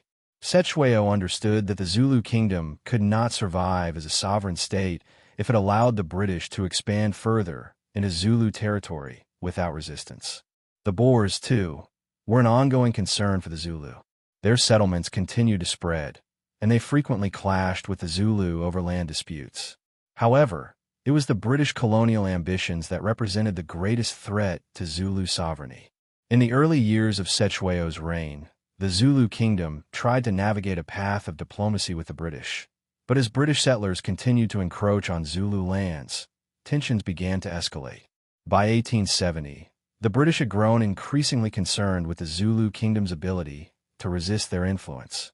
The British feared the military strength of the Zulu, especially as Setshwayo had reformed the Zulu army and brought it back to the height of its former strength. Setshwayo also focused on centralizing power, seeking to unify the various factions within the kingdom and ensure that the Zulu leadership remained loyal to the crown. These efforts were not just internal measures. They were part of a broader strategy to make the kingdom more resilient in the face of external threats. However, the British viewed the Zulu military prowess with growing concern. The British government, led by Governor Sir Henry Bartle Frere and other colonial officials, began to adopt a more aggressive stance toward the Zulu kingdom. They feared that Setshwayo's military reforms and the strength of the Zulu army posed a direct threat to British control in the region.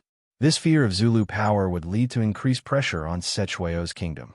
Tensions were heightened in 1873 when the British attempted to force Setshwayo to accept a series of terms that would severely limit his authority and control over his kingdom. These terms, which were part of a broader British plan to civilize and pacify the Zulu, were seen as an infringement on Zulu sovereignty.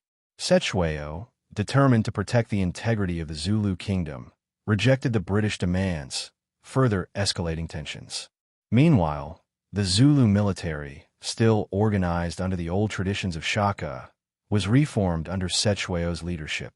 He reintroduced Shaka's tactics and reorganized the impi into elite regiments, with emphasis on strict discipline and coordinated maneuvers. The Zulu warriors, known for their loyalty and courage, were once again ready to face external threats. Setshwayo understood that the key to defending the kingdom was a strong, unified military force capable of taking on European armies. The British response to Setshwayo's refusal to comply with their demands was swift. In 1875, they began to prepare for what would become the Anglo-Zulu War, a war that would fundamentally alter the balance of power in southern Africa. The British Empire, confident in their military superiority, was determined to eliminate the threat posed by the Zulu kingdom once and for all. For Setshwayo, this period marked a critical point in Zulu history. He had to decide whether to face the British in battle or negotiate for peace. Ultimately, Setshwayo's defiance set the stage for a conflict that would have far-reaching consequences for the Zulu kingdom. As the 1870s wore on, the Zulu kingdom and the British Empire seemed on an inevitable collision course. While Setshwayo sought to build a strong military foundation to defend his people, the British were determined to assert control. By the time war seemed imminent, the once great Zulu kingdom found itself confronting the full might of the British Empire, and a war that would change the course of history was about to unfold. By 1879, tensions between the Zulu kingdom and the British Empire had reached a boiling point. Despite Cetewayo's efforts to avoid conflict and maintain Zulu sovereignty, the British, under the leadership of Sir Bartle Frere, decided that the Zulu kingdom posed too great a threat to British interests in southern Africa. The British government had already annexed the Boer Republic of Natal in 1843 and expanded their influence over the Cape Colony, but they now sought to ensure that no strong indigenous power remained in the region that could resist British colonialism. This led directly to the outbreak of the Anglo-Zulu War. The British used a series of provocations to justify the war, with Frere offering Cetewayo an ultimatum. In December 1878, the British sent a set of demands to Cetewayo that would effectively strip the Zulu king of his power and render the Zulu kingdom subordinate to British authority. These included disbanding the Zulu army, dissolving regiments, and surrendering certain territories. Cetewayo rejected these demands, knowing that any compromise would mean the end of Zulu sovereignty. On January 11, 1879, the British declared war, and their forces, numbering about 15,000 men, crossed the borders of the Zulu kingdom, prepared to defeat the Zulu forces and annex the kingdom. The British forces were led by Lord Chelmsford, who had been tasked with conquering the Zulu and breaking the kingdom's resistance to British expansion. However, despite the overwhelming odds and the British military superiority, the Zulu kingdom's army was far from defeated. Under the command of Cetewayo, the Zulu forces mobilized their regiments and prepared to meet the British head-on. Cetewayo, a shrewd military leader, had learned from the past and reorganized the Zulu army to face the British with both tactical brilliance and the strength of their traditional military formations. The war began with a catastrophic British defeat at Isanlwana on January 22, 1879. In one of the most stunning military reversals in British history, Zulu forces, numbering around 20,000 warriors, decisively routed a British force of about 1,800 soldiers. The Zulu army used Shaka's buffalo horn formation to devastating effect, encircling the British and overwhelming their positions. The British were unprepared for the Zulus' disciplined and ferocious fighting, and many British soldiers were killed, making Isanlwana one of the worst defeats the British ever suffered in colonial warfare. The victory at Isanlwana was a moment of extraordinary pride for the Zulu kingdom. For a brief time, the Zulu people had turned the tide of colonial conquest. However, despite their victory, the Zulu forces were unable to capitalize on it fully. Cetewayo's army, though brilliant, lacked the resources to sustain the war on multiple fronts. The British, although badly shaken, were quick to regroup and send reinforcements. They began a more cautious and methodical approach, eventually turning the tide in their favor. Shortly after the Battle of Isanlwana, the British launched a second wave of attacks. They gained the upper hand with their superior weaponry, particularly their rifles, artillery, and the support of a naval blockade. On February 28, 1879, the Battle of Rorke's Drift occurred, a dramatic and intense battle where a much smaller British force of about 150 soldiers successfully held off a Zulu force of over 4,000 warriors. Despite the British victory at Rorke's Drift, the tide of the war was still in flux. The Zulu kingdom, though wounded, was still fighting fiercely and had not yet been crushed. As the war dragged on, the British forces adjusted their strategy, moving deeper into Zulu territory, systematically defeating Zulu forces in several smaller skirmishes. Despite the early successes, the Zulu military was exhausted and unable to sustain their defense against the sheer numbers and advanced weaponry of the British forces. In July 1879, British forces finally reached the Zulu capital, Ulundi, the royal stronghold of Cetewayo. After a series of engagements, the British overwhelmed the Zulu defenders, marking the final blow to the kingdom's independence. Cetewayo was captured, and the Zulu kingdom was dismantled.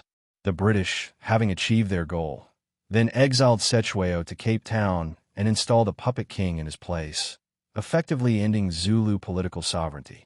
The Anglo-Zulu War left a legacy of profound consequences for the Zulu people.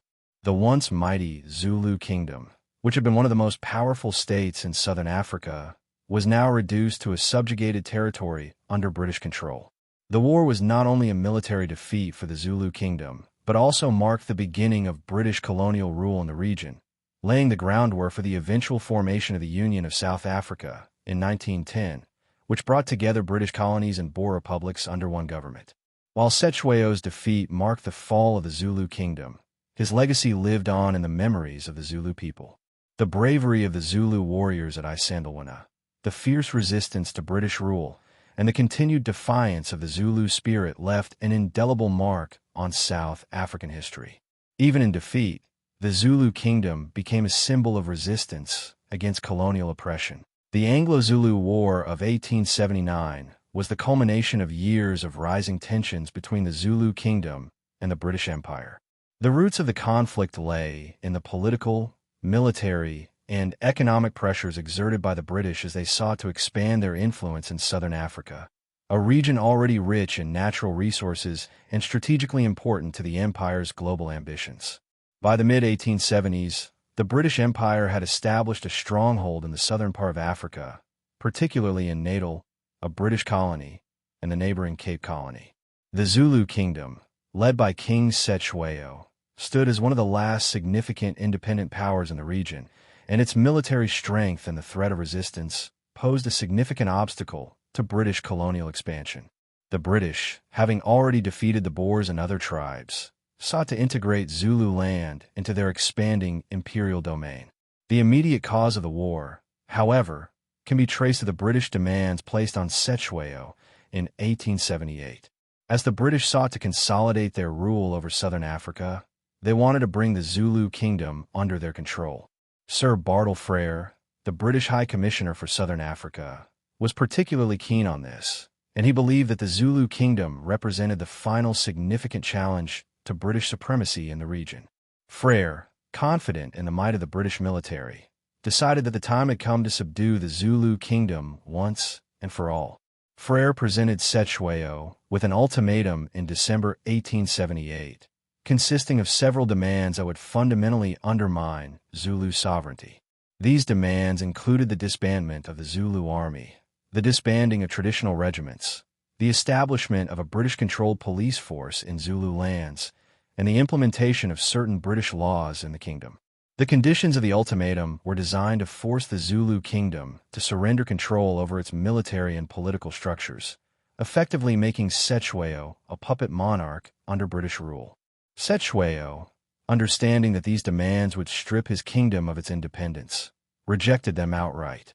He believed that submitting to these terms would lead to the end of Zulu sovereignty and military power. The rejection of the ultimatum by Cetshwayo set the stage for the Anglo-Zulu War. The British, under Frere's direction, had already begun to prepare for war, having mobilized an army to be used in the eventual conflict. In January 1879, Frere took the momentous decision to declare war on the Zulu kingdom. The British war machine, vastly superior in technology and numbers, was eager to crush what they perceived as a threat to British dominance in the region. British forces were assembled in Natal, and Lord Chelmsford, an experienced British officer, was appointed to lead the invasion. Chelmsford's force, numbering over 15,000 men, included both British regulars and local colonial forces. The British Army's military superiority, which included advanced rifles, artillery, and a well-organized chain of command, seemed to guarantee a swift victory over the Zulu forces. On the other side, the Zulu kingdom, under King Cetshwayo, had an army that, though formidable, was significantly smaller and less equipped. The Zulu military, which had once been a great force under Shaka Zulu, was still organized into traditional regiments, each headed by a commander loyal to Cetshwayo. The Zulu soldiers, known as the Impi, were skilled warriors, primarily armed with short stabbing spears, the Ikawa, shields, and their innate ability to fight in well-coordinated formations. However, despite their bravery, the Zulu forces were no match for the British Army's modern firepower, and a lack of advanced weaponry would prove a significant disadvantage. Cetshwayo and his military commanders had anticipated that the British would eventually invade, and they had been preparing for such an event for years. Though aware of the British military strength, Cetshwayo believed that the Zulu kingdom could hold its ground by using its superior knowledge of the terrain, the strength of its regimental system, and the fierce loyalty of its warriors. Cetshwayo, though facing overwhelming odds, was determined to protect the sovereignty of the Zulu kingdom at all costs. Despite the overwhelming odds against the Zulu, Cetshwayo's forces prepared for battle, mobilizing their warriors and strengthening their defenses in the borderlands. The first engagements of the war were to come swiftly, with the British Army marching towards Zulu territory with the expectation of a quick and easy victory. But Cetshwayo had other plans. His military strategy, based on Shaka Zulu's tactics, involved a willingness to fight fiercely on home ground, using the terrain and the sheer numbers of Zulu warriors to counteract the technological advantages of the British. As the war loomed on the horizon, the Zulu kingdom was filled with a sense of both dread and determination. The people knew that this would be a fight for their survival as a free nation. Cetshwayo was not just a king. He was a symbol of the Zulu kingdom's pride, and his leadership would determine whether the kingdom would withstand the full might of the British Empire. The Anglo-Zulu War began in earnest on January 22, 1879, with a confrontation that would become one of the most stunning defeats in British military history, the Battle of Isanwana. This battle marked the first major engagement of the war, and it was here that the Zulu kingdom would inflict a devastating blow to the British forces, completely surprising the world. As British forces, led by Lord Chelmsford, moved into Zulu territory, they were confident in their military superiority. The British Army, numbering around 1,800 men, consisted of well-trained soldiers armed with advanced Martini-Henry rifles, artillery, and a range of modern weaponry. The British strategy was to advance quickly into the Zulu heartland and force a swift surrender from King Cetshwayo's forces. Chelmsford's forces were spread out across a vast area as they sought to engage the Zulu, but they underestimated the military capabilities and tactical brilliance of the Zulu army. The Zulu, numbering around 20,000 warriors, were led by experienced commanders, each responsible for a regiment. They were armed primarily with the traditional Ikilwa, short stabbing spears, shields, and a fierce determination to defend their homeland. Cetshwayo, although aware of the disparity in weaponry, had full faith in the power of his warriors and their ability to use the terrain to their advantage. The Zulu forces relied on coordinated formations and the element of surprise, two advantages that were crucial in the coming battle. On the morning of January 22nd, Lord Chelmsford's forces were camped at Isanwana, a large hill in northern Zululand, expecting the Zulu to fight in a more conventional manner. Chelmsford, confident in his force's ability to overwhelm the Zulu, had divided his army into smaller groups and sent a part of his force to scout and secure nearby locations. This division of forces, coupled with Chelmsford's underestimation of the Zulu's strength, would prove the British, caught off guard and unable to respond effectively, were quickly overwhelmed. The Zulu warriors, with their short stabbing spears and close-quarters combat skills, cut through the British lines. British soldiers, unfamiliar with the tactics of the Zulu and unable to adjust their strategy, were unable to withstand the ferocity of the Zulu assault. The British soldiers, outnumbered and disorganized, fell back in disarray, many retreating to the hills where they were cut down by the advancing Zulu. The battle was chaotic and brutal, with over 1,300 British soldiers killed, making it one of the worst defeats the British Empire ever suffered. It was a stunning blow to the British military and a moment of immense pride for the Zulu kingdom. The victory at Isanwana showcased the power of the Zulu military system, its strategic brilliance, and the loyalty of the Zulu warriors to their king, Cetshwayo. Despite the overwhelming success at Isanwana, the battle was not without its losses for the Zulu. Though they inflicted a crushing defeat on the British, they suffered casualties as well, with hundreds of their warriors killed in the fight. However, the strategic and psychological impact of the victory was immeasurable. The British had not only been defeated, but had been humiliated on the world stage. The news of the British defeat at Isanwana sent shockwaves throughout southern Africa and beyond. It was the first time that the British Empire had suffered such a crushing defeat at the hands of an indigenous force in the 19th century. The victory at Isanwana gave the Zulu kingdom a temporary sense of empowerment, but it also drew the attention of the British military, who would now focus all their efforts on crushing the Zulu kingdom once and for all. In the aftermath of Isanwana, the British were forced to regroup, send reinforcements, and adjust their strategy. They were determined to avenge their loss and crush the Zulu resistance. The battle at Isalwana was not just a military defeat for the British, but a pivotal moment in the Anglo-Zulu War, showing that the Zulu kingdom was far from easy prey. While the Battle of Isalwana was a stunning victory for the Zulu kingdom, the aftermath saw a rapid shift in British military focus. The loss, one of the most embarrassing in British colonial history, sent shockwaves through the empire. However, even as the British reeled from their defeat at Isalwana, they were determined to regain their momentum and crush the Zulu resistance. This determination quickly led to the Battle of Rorke's Drift, one of the most celebrated defensive actions in British military history.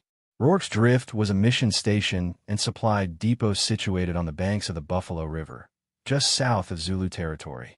It had been established by British colonial settlers and was occupied by a small British garrison, mainly made up of soldiers from the 24th Regiment of Foot, also known as the 2nd Warwickshire Regiment. There were only approximately 150 British soldiers stationed at Rorke's Drift when the news of the British defeat at Isalwana reached them.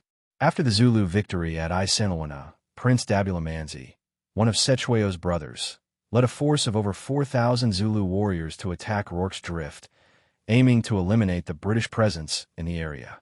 The Zulu forces arrived on the night of January 22nd, following their victory at Isalwana. They quickly surrounded the small garrison, intending to destroy it and eliminate any remaining British presence on the Zulu side of the border. Despite being vastly outnumbered, the British soldiers at Rorke's Drift were determined to defend their position. The officers in charge, Lieutenant John Chard and Lieutenant Gonville Bromhead, were resolute in their decision to stand and fight. The British had no choice but to hold their ground, as retreating would have meant certain death or capture. What followed over the next 12 hours would become a legendary tale of defiance, bravery, and sheer determination. The British soldiers, despite their lack of experience in defending against such a large and determined force, made the most of their defensive position. The mission station, with its stone buildings and fortified walls, offered some protection, but the British soldiers were still at a significant disadvantage. As the Zulu forces attacked, the British soldiers fought back with remarkable courage. The British had a few advantages, including superior firearms. Their Martini Henry rifles gave them a significant range advantage over the Zulu, who fought with short stabbing spears, ikawa, and shields. The British also had a series of barricades and defensive positions within the mission station that allowed them to repel the Zulu warriors with heavy gunfire.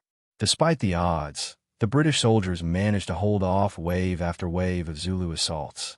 The battle raged throughout the night, with the Zulu forces attempting to breach the mission station's walls and destroy the British defenders. The British soldiers, aided by a small number of civilian volunteers and hospital staff, were determined not to surrender.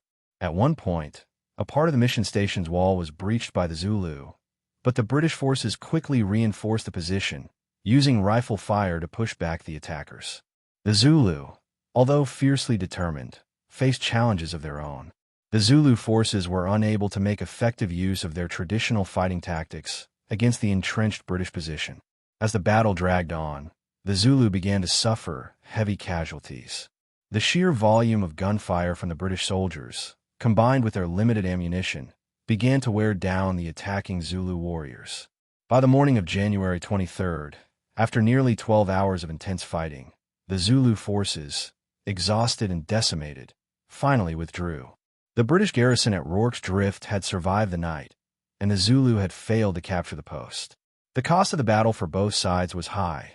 While the British held their ground, they had lost 17 men killed and 12 wounded, with several others suffering from exposure and exhaustion. On the Zulu side, estimates of casualties vary, but it is believed that as many as 400 to 500 Zulu warriors were killed or wounded in the fighting. The defense of Rorke's Drift was a tactical victory for the British, but it was also a symbolic moment for the British Empire, restoring some measure of pride after the humiliating defeat at Isalwana. The British soldiers at Rorke's Drift were hailed as heroes, and several were awarded the Victoria Cross, the highest military honor in the British Empire, for their bravery. The battle was widely publicized back in Britain and became a symbol of British resilience in the face of overwhelming odds. For the Zulu, the failure to capture Rorke's Drift was a setback, but did not diminish their overall victory at Isiluna. Cetshwayo's forces had inflicted a heavy blow to the British, and the Zulu kingdom remained a significant military power, even in the face of British retaliation. The Anglo-Zulu War was far from over, and the British forces would soon regroup and launch a series of punitive expeditions into Zulu territory. However, the defense of Rorke's Drift demonstrated that the war was not simply about overwhelming force. It was also about determination, courage, and the will to fight, no matter the odds. The British, despite their advanced weaponry, had been brought to the brink of destruction by the Zulu warriors. This battle would become a defining moment in the larger conflict, as both sides prepared for the next phase of the war. After the defeat at Ulundi and the subsequent capture of Cetshwayo, the Zulu kingdom fell into a state of turmoil and uncertainty. The British, having successfully defeated the Zulu, wasted no time in dismantling the kingdom.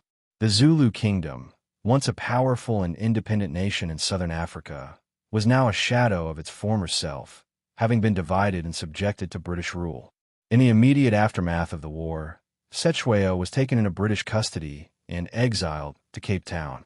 His capture marked the end of the Zulu kingdom's sovereignty. The British were keen to prevent any further resistance to their rule, and Cetshwayo's exile was part of their strategy to maintain control over Zululand. Though Cetshwayo remained a symbol of resistance, his influence had been effectively neutralized by his capture. The British quickly installed a puppet king in Zululand, hoping to maintain some semblance of order and ensure that their control over the region remained intact. Cetshwayo's half-brother, Dini Zulu, was selected by the British to serve as the new ruler of Zululand, but his authority was largely symbolic. The British exercised direct control over Zululand, and Dini Zulu's position was heavily influenced by British interests. The British dismantled the Zulu military system that had once made the kingdom so formidable. The Impi, the heart of the Zulu army, was disbanded, and Zulu military practices were replaced with British systems. The kingdom's political structure was also undermined, as British officials took control of key positions and institutions. The Zulu kingdom, once a united and powerful entity, was now fragmented into smaller chiefdoms and weakened under British oversight. Zululand was formally annexed into the British colony of Natal in 1887, solidifying British control over the region. The annexation marked the final end of the Zulu kingdom as a political entity. The British decision to absorb Zululand into Natal effectively erased the sovereign status of the Zulu people and placed them under the same colonial rule that had been imposed on other indigenous groups in southern Africa. Cetshwayo's exile to Cape Town did not mean the end of his struggle for Zulu independence. During his time in exile, Cetshwayo appealed to the British government and even visited Queen Victoria in an attempt to regain the Zulu throne.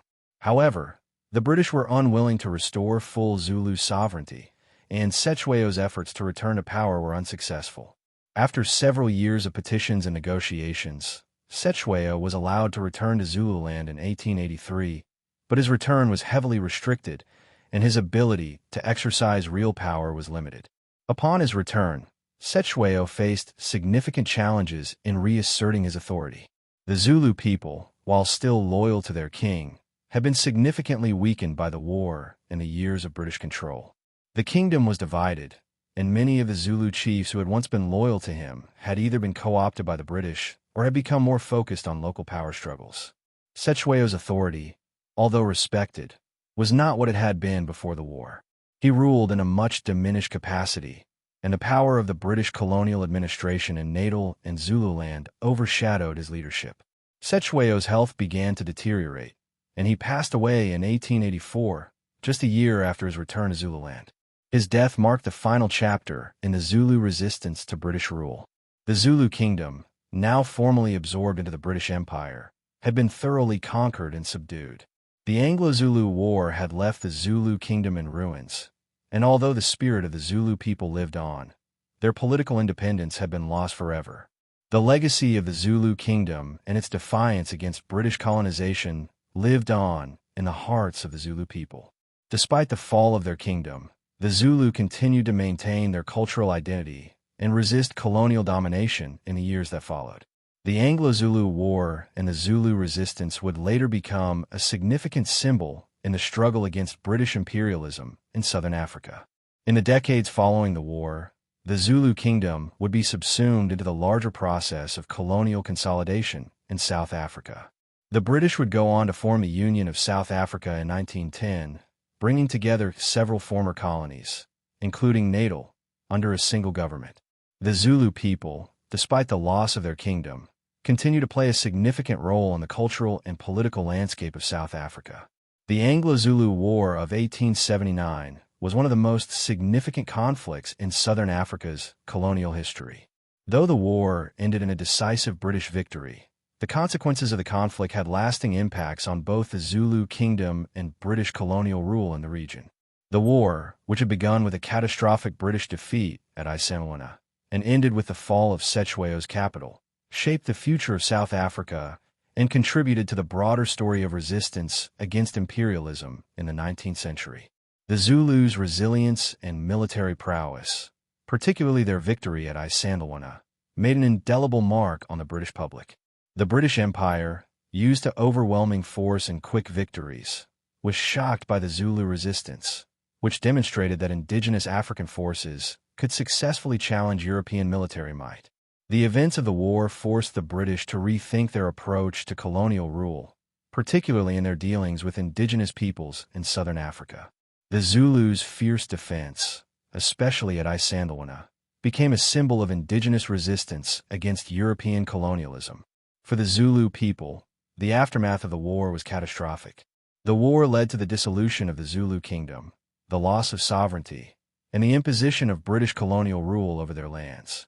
The Zulu were effectively subjugated, and the once powerful kingdom was reduced to a series of smaller chiefdoms controlled by the British. Cetshwayo's exile to Cape Town and his eventual return to Zululand in 1883, though an important personal moment of triumph for the king, symbolized the loss of the kingdom's independence. After his death in 1884, the Zulu kingdom remained under British control, and the kingdom was absorbed into the broader Natal colony by 1887. Despite the collapse of their political power, the Zulu people's culture and identity endured. The Zulu warriors, who had fought so valiantly during the war, remained a symbol of pride and resilience. The traditions of the Zulu people, their language, and their history continued to live on, though now within the confines of colonial rule. The Zulu culture would play a significant role in the eventual anti-colonial resistance movements of the 20th century, as Zulu identity remained a powerful force in shaping South African history. The British Empire, while victorious in the war, also faced a moral and strategic dilemma. The cost of the war, both in lives lost and resources spent, was significant. The British Empire's ability to project power in southern Africa was bolstered, but the war also highlighted the complexities of dealing with indigenous African kingdoms that were both militarily capable and fiercely independent. The British victory, while restoring control over Zululand, exposed the vulnerabilities of their colonial rule and foreshadowed the growing resistance movements that would eventually challenge imperial control across Africa. Following the war, the British set up a puppet monarchy in Zululand, but this only deepened the fractures in Zulu society. The British sought to install a figurehead who could be controlled, undermining the once powerful Zulu kingship. This had long-lasting effects on the political and social structure of the Zulu people, leaving them under the thumb of foreign rule for generations to come. In the decades following the war, the Zulu kingdom would never fully recover its former power. The war's aftermath also marked a shift in the broader political landscape of southern Africa. The Boers and the British continued to struggle for dominance over the region, with tensions ultimately leading to the Anglo-Boer War, 1899 to 1902. In the final stages of this struggle, the British would absorb the Boer republics into the Union of South Africa in 1910, effectively creating the modern South African state. While the Zulu people were left under British rule, their legacy of resistance and military valor inspired future generations of South Africans. The Anglo-Zulu War and the Zulu kingdom's defiance against colonial powers would resonate with later liberation movements in South Africa, particularly during the anti-apartheid struggle in the 20th century. Leaders such as Nelson Mandela and Oliver Tambo were inspired by the courage and pride of their ancestors, who fought to preserve their land and heritage in the face of colonial aggression. The Anglo-Zulu War was not only a battle for land, but a profound struggle for cultural identity and sovereignty. Though the Zulu kingdom was defeated, the war became a symbol of resistance, and the Zulu people's fight against British domination echoed through the centuries. Today, the war is remembered not only for its dramatic military events, but also for the impact it had on the course of South African history and the enduring legacy of the Zulu spirit. After the Anglo-Zulu War of 1879, the Zulu kingdom was left shattered. The once proud kingdom, which had been a dominant force in southern Africa, was now dismantled and under British control. The Battle of Isanilwana, the capture of Cetshwayo, and the fall of Ulundi had marked the official end of Zulu independence. The British, having successfully defeated the Zulu and absorbed their territory, began the difficult task of consolidating control over Zululand, a region filled with a proud and resistant people. In the immediate aftermath of the war, the British imposed strict colonial rule over the Zulu kingdom. Cetshwayo, the last independent Zulu king, was exiled to Cape Town, and a puppet monarchy was installed. His half-brother, Dinizulu, was chosen by the British to be the new king, but his authority was limited and entirely controlled by British colonial officials. This puppet monarchy, designed to placate the Zulu people, was deeply unpopular and ineffective. The Zulu people, still reeling from their loss, were forced to submit to a colonial system that disregarded their sovereignty. However, despite their defeat, the Zulu did not accept British control without resistance. The Zulu spirit of defiance and their desire to reclaim their independence lived on, even under the new colonial regime. The years following the Anglo-Zulu War were marked by ongoing unrest and sporadic acts of resistance. Zulu chiefs and leaders who had not been captured or co-opted by the British were active in stirring discontent and challenging British authority. In the early 1880s, Zululand was formally incorporated into the British colony of Natal, and British officials began to exert greater control over the land. The Zulu people were forced to pay taxes and comply with British laws, a process that further alienated the population.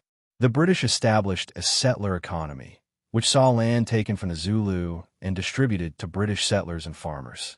This exacerbated tensions between the colonial authorities and the Zulu population, as large swaths of land, which had once been the Zulu people's livelihood, were now in the hands of outsiders.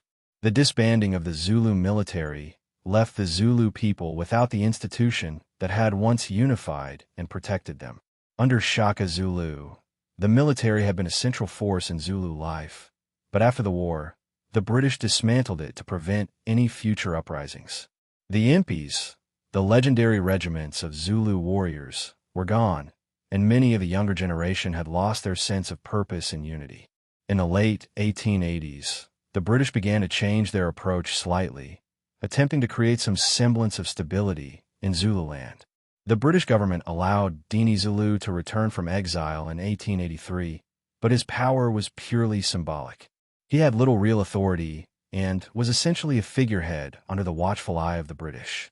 Zululand was split into smaller districts, with British-appointed magistrates overseeing them. This system further undermined the unity and cohesion that the Zulu people had enjoyed under their own rulers. Despite the colonial administration's efforts to keep order, the Zulu people's dissatisfaction continued to simmer. The loss of independence, the constant intrusion into their way of life, and the growing land alienation caused deep resentment. A growing sense of injustice and the desire to resist British rule led to frequent outbreaks of rebellion, although none were large enough or coordinated enough to succeed in challenging British control. During this period, the British also turned their attention to other indigenous groups in southern Africa, such as the Boers and other African tribes, to maintain a balance of power in the region. The Zulu resistance was seen as a thorn in the side of British colonial ambitions, but the British response was swift and often violent. The Zulu were subjected to harsh military reprisals, which further hardened their resolve. The 1880s, therefore, were a period of constant tension and instability. The British worked tirelessly to impose colonial rule, but the Zulu people's fierce sense of identity, their memories of the once great Zulu kingdom, and their desire to regain their independence made it clear that British control would never be fully accepted. The Zulu kingdom, though politically crushed, still existed in the hearts and minds of the people, and their resistance to British rule would only intensify in the coming decades. As the 1890s unfolded, the Zulu kingdom found itself under the tight control of British colonial forces, but the spirit of resistance remained strong within the Zulu people. Dinizulu, the figurehead king installed by the British after the fall of Cetshwayo, was nominally in charge of Zululand, but his authority was constrained by the fact that he was a puppet of the British Empire. Dinizulu had been allowed to return from exile in 1883, but he held little power and was largely subject to the decisions of British colonial administrators. The British attempts to consolidate control over Zululand and integrate it fully into the natal colony faced constant opposition from the Zulu population. The land seizures, forced taxes, and the complete dismantling of the traditional Zulu military were sources of deep frustration. While Dinizulu tried to maintain a semblance of leadership, his power was increasingly undermined by British policies and the growing resentment of the Zulu people. In the early years of his rule, Dinizulu tried to negotiate with the British to protect Zulu land and culture, but the colonial government was not interested in allowing any meaningful Zulu autonomy. The Zulu population was subjected to harsh British laws that stripped away their land rights, making it more difficult for the people to sustain themselves. The introduction of foreign settlers and the expansion of European farms on Zulu land led to a loss of territory that had been the foundation of Zulu life for centuries. The British response to any sign of discontent was swift and brutal. Throughout the 1890s, several uprisings and revolts occurred as the Zulus sought to reclaim their land and resist British occupation. Though these revolts were small and uncoordinated, they demonstrated that the Zulus were unwilling to surrender their culture, their sovereignty, and their way of life to foreign powers. British colonial forces, with their superior weaponry and military organization, were able to quickly quash these uprisings, but they did so with heavy-handed tactics that further alienated the Zulu population. As Dinizulu's rule continued, his limited authority became more apparent. British officials in Natal were calling the shots, and Dinizulu had little power to change the status quo. In 1897, Dinizulu was implicated in a conspiracy to incite a rebellion against British rule, though there was little evidence to suggest he was directly involved. Nevertheless, the British used this as a pretext to imprison him, and, in 1898, sent him into exile once again, this time to Durban. This act served to demonstrate just how far the British were willing to go to suppress Zulu leadership and maintain their control over Zululand. During Dinizulu's exile, the Zulu people, though politically fractured, maintained a sense of cultural unity and national identity. The traditional Zulu chiefs, who had resisted British interference, became increasingly disillusioned with the puppet monarchy and the British colonial system. However, with Dinizulu's exile and the destruction of the Zulu military, the people lacked effective leadership or an organized military force to challenge the British. The 1890s saw a deepening of the British colonial project in Zululand, with the British government fully integrating Zululand into the larger system of colonial control. Zululand was formally annexed into Natal in 1897, and by the end of the decade, the Zulu monarchy was essentially a ceremonial institution, devoid of power. The British authorities continued their efforts to suppress any attempt to revive the Zulu kingdom, cementing their control over the land and its people. Despite this, the Zulu people's resistance remained a significant challenge to British colonial rule. Even without a centralized leadership, many Zulu continued to protest British policies and challenge colonial authority. These acts of defiance were often met with military retaliation, but they were crucial in maintaining a sense of national pride and unity among the Zulu. By the turn of the 20th century, Zulu resistance had evolved into a more complex struggle.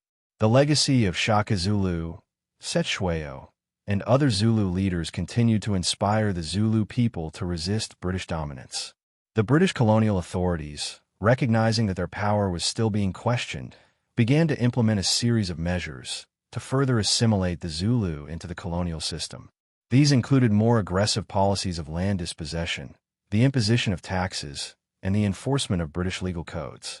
Though the Zulu were no longer a unified, powerful kingdom, the cultural resistance to British rule persisted. The Zulu people's sense of identity and pride continued to be a source of strength. The Zulu spirit of defiance that had marked the Anglo-Zulu War lived on in the hearts of the people, even as they were subjected to the harsh realities of British colonialism. As the 20th century progressed, the Zulu people's discontent under British colonial rule only deepened. Despite the loss of their kingdom and the systematic dismantling of their political and military structures, the Zulu remained resilient. Their resistance to British rule, though fragmented, continued to manifest in small uprisings and protests. The discontent simmered as the British strengthened their control over Zululand, which had been incorporated into the natal colony in 1897. The economic exploitation of the Zulu population under colonial rule was one of the most pressing sources of unrest. Land alienation continued throughout the early 1900s, as more and more Zulu land was seized by the British or redistributed to white settlers. The Zulu people found themselves pushed off their ancestral lands, many forced to work as laborers on white-owned farms or in the growing urban areas of southern Africa. The imposition of taxes further exacerbated the situation, with the Zulu required to pay for land they had lost, further impoverishing them. The Zulu monarchy, which had once been the core of Zulu unity, had been reduced to a powerless institution under British oversight. After the exile of Dini Zulu in 1898, there was no central leadership, and the Zulu people were left fragmented, lacking a cohesive force to organize large-scale resistance. The British, while continuing to rule through indirect control, increasingly turned to the use of military force to suppress any signs of unrest. They introduced laws and regulations that restricted the movement of Zulu people, required them to obtain passes to travel, and imposed harsh penalties for any acts of defiance. Despite these oppressive measures, the sense of Zuluness, the cultural pride and identity of the Zulu people, remained strong. The Zulu language, traditions, and customs continued to thrive within communities, even though they were increasingly marginalized by colonial policies. The Zulu people's sense of identity and nationalism, though repressed by British colonialism, was far from extinguished. These cultural foundations would play a key role in the resistance movements that emerged in the early years of the 20th century. In the early 1900s, the conditions in Zululand and Natal reached a boiling point. Increased land dispossession, along with the growing exploitation of Zulu labor, drove many Zulu to protest. The British attempts to impose their economic system, including heavy taxes and labor conditions, pushed many Zulu into further poverty.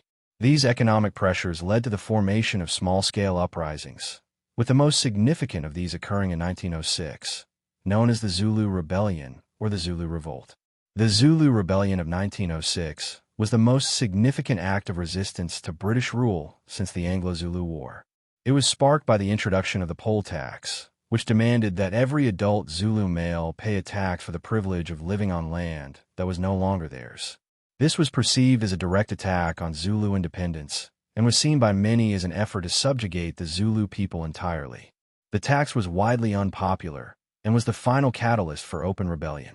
The rebellion began in the rural areas of Natal and spread to Zululand. Led by Zulu chiefs who still retained influence within their communities, the rebels were not initially well organized or equipped to take on the British military forces. However, the rebellion was significant because it demonstrated that the Zulu people were still willing to fight for their land and dignity, even after their kingdom had been destroyed. The rebels, armed mostly with traditional weapons like spears and shields, attacked British settlers and colonial forces, hoping to make a stand against British rule. The British response to the rebellion was swift and brutal. They sent mounted troops and machine guns to quash the uprising, resulting in significant casualties among the Zulu rebels. Thousands of Zulu were killed, and many were forced to flee into the mountains, while the British launched punitive expeditions against Zulu villages. The British also imposed harsh punishments on those involved, including executions and the forced destruction of property. The rebellion was crushed, but it demonstrated the deep-seated resentment that the Zulu had for British colonial rule. Although the Zulu rebellion was crushed, the sense of injustice and oppression that had fueled the resistance continued to burn in the hearts of the Zulu people. The rebellion marked the end of open defiance for a time, but it also demonstrated that the Zulu spirit of resistance was unbroken. The British victory did not erase the legacy of the Zulu kingdom or the cultural pride that continued to inspire the Zulu people. The rebellion was ultimately a symbol of the long-running struggle for Zulu autonomy and would inspire future generations to continue the fight against colonial oppression. The Zulu people, one of the largest ethnic groups in South Africa, have a rich cultural heritage that has survived centuries of upheaval, colonialism, and conflict. Despite the challenges faced by the Zulu people, particularly in the wake of British colonization and the eventual loss of the Zulu kingdom, Zulu culture and traditions have remained a strong and vibrant part of South African identity. A central pillar of this cultural resilience is the Zulu language, which has played a crucial role in preserving their history, traditions, and social values. The Zulu language, known as isiZulu, is one of South Africa's official languages and remains the most widely spoken language in the country. With approximately 12 million speakers, it is the mother tongue for many in South Africa, especially in the KwaZulu-Natal province, which remains the cultural heartland of the Zulu people. isiZulu is part of the Nguni language group, which also includes languages such as Xhosa, Swati, and Ndebele. These languages share many common features, including the use of click sounds and a rich system of noun classes that reflect the social and cultural significance of the community. At its core, the Zulu language is not just a means of communication. It is a vital carrier of the Zulu people's history and worldview. Oral tradition has been a fundamental aspect of Zulu culture for centuries, and much of the community's knowledge has been passed down through storytelling, songs, and poetry. The elders, or Amadoda, hold a special place in Zulu society as the custodians of this oral history. They are revered for their wisdom and their ability to recount the ancestral stories of the Zulu people, which connect each generation to their past. Zulu storytelling is not simply an entertaining pastime, but a way to transmit moral lessons, historical events, and ancestral wisdom. Traditional stories, known as Izaga or Amalaya, often serve to teach the younger generation about the values of respect, courage, honor, and community. These stories are filled with myths and legends, and often feature legendary figures such as Shaka Zulu, who is remembered as both a warrior king and a symbol of Zulu unity and strength. Other stories revolve around ancestral spirits, deities, and ancestral lands, reinforcing the deep connection between the Zulu people and their heritage. The Zulu also have a strong tradition of poetry and song, with praise poems, known as Izabongo, being a popular form of oral expression. These poems are often recited at important events, including weddings, initiation ceremonies, and rituals, to honor individuals, ancestors, and gods. Praise poems are highly structured and are designed to reflect the personal achievements, virtues, and lineage of the person being honored. The rhythm and imagery in the poetry reflect the deep respect Zulu people have for their history, culture, and the individuals who have contributed to their society. Even in modern times, Zulu language and oral traditions continue to thrive. Television programs, radio broadcasts, and literature in isiZulu ensure that the language remains accessible to younger generations, even as technology and globalization bring about social changes. The rise of social media platforms has also seen a revival of interest in the Zulu language, with youth-led movements promoting its use in digital spaces. Language has also played a crucial role in political resistance. During apartheid, the Zulu language became a means of solidarity, unity, and resistance for many, as it symbolized the ongoing fight for cultural and political recognition. The use of isiZulu in literature, song, and speech was a way to assert Zulu identity in the face of attempts by the apartheid regime to suppress indigenous languages and cultures. Today, the language continues to be an instrument for cultural pride, political expression, and community solidarity. Thus, the Zulu language and its associated oral traditions are not only a reflection of the past, but also a living, evolving aspect of Zulu identity. They serve as a powerful tool for the Zulu people to maintain a strong sense of their heritage while also adapting to the challenges and opportunities of the present. In preserving and passing down their language, the Zulu ensure that their cultural heritage remains vital for future generations. The Zulu social structure is deeply rooted in tradition, with a strong emphasis on family, community, and ancestral ties. Even in modern times, many aspects of Zulu society continue to reflect these traditional values, shaping how individuals interact with one another and their environment. At the heart of Zulu society is the extended family, which serves as the basic unit of social organization and provides individuals with a sense of belonging, security, and identity.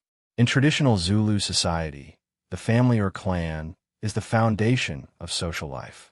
The chief, or Nkosi, is the central authority figure in the community, often a male elder who carries the responsibility of maintaining order, making decisions on matters of justice, and overseeing ceremonies and rituals. The chief's authority extends over a number of families, each with its own leader, often referred to as an Nduna. The Nkosi is expected to ensure the well-being of the people and protect the community, both from external threats and internal conflicts.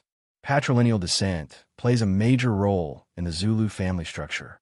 Lineage is passed down through the male line, and family members are expected to respect their elders, especially the father and grandfather. Zulu society places a strong emphasis on respect for authority, especially that of the elders, and the Ubuntu philosophy, which emphasizes humanity, compassion, and interconnectedness. This philosophy underscores the idea that the well-being of the individual is tied to the well-being of the community as a whole. The role of women in Zulu society is also defined by traditional values. While historically women were expected to focus on domestic tasks such as cooking, cleaning, and child-rearing, their roles in Zulu society have evolved over time. Women are still deeply respected as the keepers of family traditions and are central figures in the transmission of cultural knowledge, especially in the form of oral history, rituals, and songs. The Zulu marriage system, though having undergone changes with the influence of Western values, retains strong cultural significance. Traditional marriage is often seen as an alliance between families rather than just individuals, and it typically involves the exchange of bride price, known as ilobolo, which symbolizes the respect. Initiation rituals are a key part of Zulu culture, marking the transition from childhood to adulthood. These rituals are not just important rites of passage, but are integral to identity formation within the Zulu community. For young men, the initiation involves circumcision, a highly ritualized and sacred process, as well as the learning of important cultural knowledge about leadership, responsibility, and adulthood. Men's societies, such as the Amadota, adult men's groups, play an important role in these initiations, where the elders guide the youth in understanding their roles in the community. For young women, the initiation process also plays a crucial role in teaching them about Zulu customs, womanhood, marriage, and family life. The coming-of-age ceremonies for girls are often symbolic of their transition into adulthood and readiness for marriage and motherhood. Women's ceremonies often focus on dance, song, and rituals, through which young women are taught the values of respect and responsibility in the community. Another important aspect of Zulu culture is the rituals and ceremonies that honor the ancestors, known as amakalu. The Zulu believe that their ancestors are powerful spiritual beings who guide, protect, and watch over the living. These spirits are often consulted in times of crisis or when important decisions need to be made. Zulu people regularly perform rituals such as ancestral sacrifices, known as ukufala, prayers, and offerings of food, drink, and flowers at family shrines or sacred places. These ceremonies maintain a connection between the living and the dead, ensuring that ancestral wisdom and protection continue to play an active role in daily life. The Zulu also have a rich tradition of music and dance that plays an essential role in their social and cultural life. Songs and dances are performed at weddings, birthdays, and other ceremonies, as well as during times of hardship or war. Zulu music is highly rhythmic, with a beat often produced by drums, clapping, and foot stamping. The music is meant to convey unity and joy, and it often serves as a means of expressing collective identity. Traditional dances, such as the Inlamu and Yukuzana, are lively, community-oriented performances that celebrate Zulu heritage and instill a sense of cultural pride. Today, despite the profound changes brought on by colonialism and modernization, Zulu social structure and traditional practices remain an essential part of daily life. While urbanization and globalization have introduced new ways of living and thinking, Zulu people continue to maintain strong ties to their cultural roots. Zulu elders still play a significant role in guiding and mentoring the younger generation, ensuring that traditional practices are passed on while also adapting to the changes in the world around them. Zulu spirituality, deeply rooted in ancestral reverence, continues to play a significant role in the lives of the Zulu people today. Even though Christianity and modern religions have had a strong influence on the region, traditional Zulu religious practices have not been lost. Instead, they have adapted, coexisting with other belief systems, and are an essential part of Zulu identity, both in South Africa and in the global diaspora. At the core of Zulu religion is the belief in the ancestral spirits, known as Amedlozi, or ancestors. These ancestors are seen as powerful protectors and guides who watch over the living and offer assistance in times of need. It is believed that the actions of the living can either please or anger their ancestors, and therefore, maintaining good relationships with them is essential for a prosperous life. The connection between the living and the dead is fostered through regular rituals, prayers, and offerings, often performed at ancestral shrines or at sacred sites in the community. One of the most important practices in Zulu spirituality is the consultation of ancestral spirits through diviners or spiritual healers, known as Nyangas or Sangomas. These individuals are highly respected in the community for their ability to communicate with the ancestral world and offer guidance on matters such as health, relationships, and personal struggles. Sangomas undergo years of training and initiation, which involves spiritual journeys, dreams, and visions. They are thought to possess a deep connection with both the ancestral realm and the natural world, helping people understand the forces at work in their lives and how to restore harmony with their ancestors and the spirits. Healing rituals are an essential part of Zulu spiritual practice. The use of herbal medicines, often prescribed by Nyangas, is still widespread. These healers, who specialize in the medicinal use of plants, are believed to have the ability to cure physical and spiritual ailments through their knowledge of botanical remedies and spiritual insight. These practices were passed down through generations and remain integral to Zulu traditional health. In addition to ancestral worship, the Zulu also believe in the presence of higher spiritual beings. The most significant is Unkulunkulu, often considered the creator or supreme being. Unkulunkulu is believed to be responsible for the creation of the world and all life within it. Zulu spirituality often emphasizes the interconnectedness of all living things and the importance of maintaining balance in the world. For the Zulu, life is a series of interconnected forces: nature, ancestors, and human beings, and everything must be in harmony for peace and prosperity to reign. The role of traditional healers and spiritual leaders, such as Sangomas, is not only tied to physical healing, but also to the emotional and spiritual well-being of the community. They help individuals work through personal struggles, family disputes, or issues with mental health, offering advice and spiritual guidance. These healers act as mediators between the human world and the spiritual realm, and they help people understand and navigate the spiritual forces affecting their lives. While Christianity was introduced to the Zulu people during the colonial period, Zulu religious beliefs and Christianity have largely coexisted. Many Zulu people continue to practice both systems simultaneously, integrating Christian values with their traditional practices.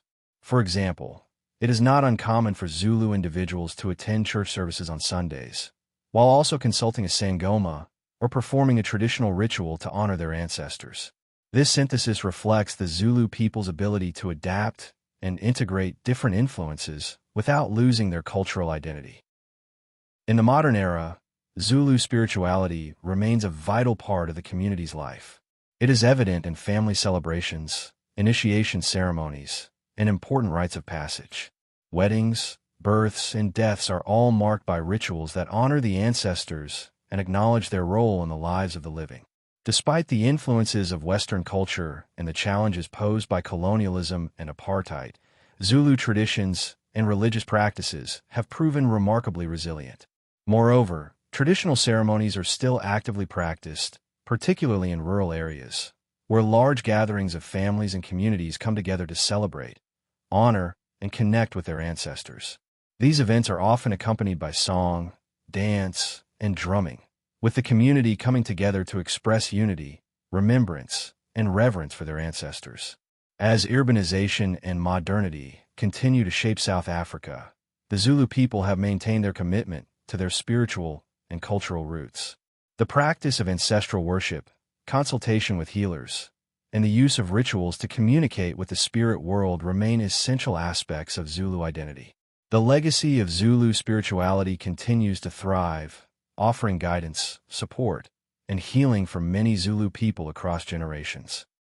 The Zulu people, despite the collapse of their kingdom following the Anglo-Zulu War of 1879, have continued to play a significant role in shaping the cultural, political, and social fabric of South Africa in the 20th century. The Zulus' resilience, their ongoing efforts to preserve their identity, and their active participation in the political struggles of the 20th century have made them a key force in the country's history. From the early 1900s, when the Zulu kingdom was absorbed into British colonial rule, to the years of apartheid, the Zulu influence would remain strong and continue to evolve, defining the contours of modern South Africa. After the war and the dissolution of the Zulu monarchy, the Zulu people faced considerable challenges. The British colonial system had disrupted many aspects of traditional Zulu life, including their land, social structures, and political authority.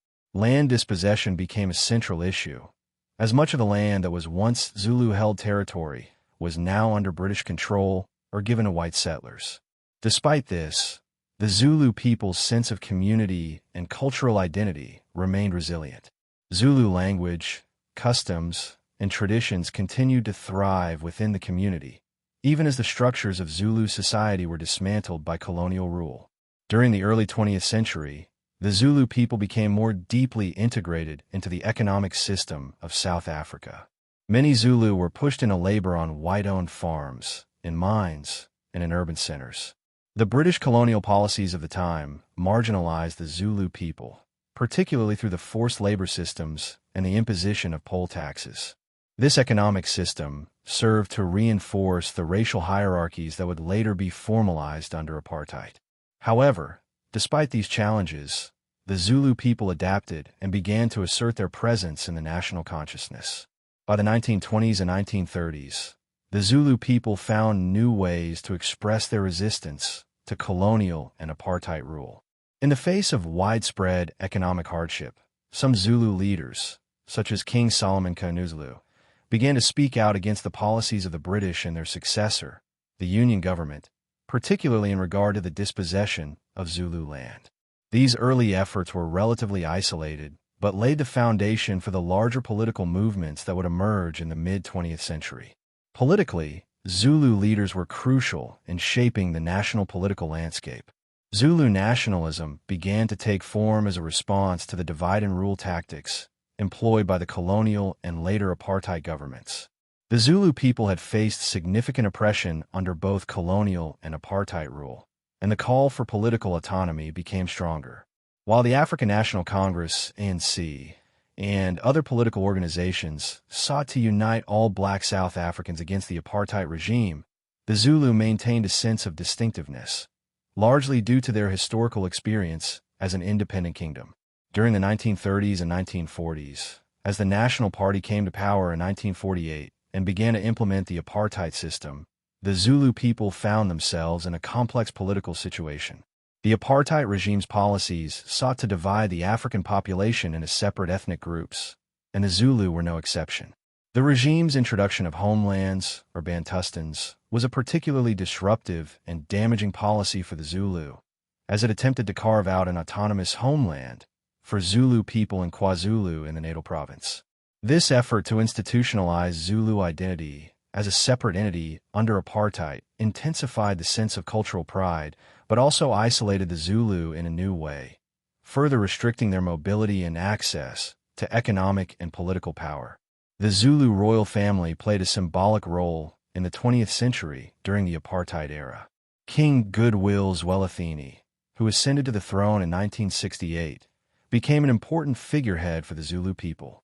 Although his role was largely ceremonial under apartheid, his influence as the king of the KwaZulu homeland made him an important political figure. His role in the KwaZulu-Bantustan further helped maintain a sense of unity and pride among the Zulu people, as he represented an enduring link to the past, a past where the Zulu kingdom was once a powerful force in southern Africa. Through the 1940s and 1950s, the Zulu people would continue to struggle against the imposition of apartheid. While the political focus of the ANC and other movements was on fighting apartheid as a system of racial oppression, many Zulu people also sought to preserve their cultural traditions and protect their land and rights. As the decades passed, the Zulu voice in South Africa became increasingly unified, particularly in the face of the apartheid regime's efforts to undermine their unity. As apartheid entrenched itself in South Africa during the 1950s and beyond, the Zulu people found themselves caught between a desire for cultural autonomy and the harsh reality of racial segregation. The National Party's apartheid policies sought to reinforce a rigid system of racial classifications and control, and the Zulu people, like other black South Africans, were subjected to brutal discrimination, economic disenfranchisement, and political disenfranchisement. While the African National Congress, ANC, was the leading political force in the anti-apartheid struggle, the Zulu people did not immediately align themselves with the ANC's Pan-Africanist ideals. Instead, a strong sense of Zulu nationalism emerged, driven by a desire to maintain their cultural identity, political autonomy, and the preservation of their traditional ways of life.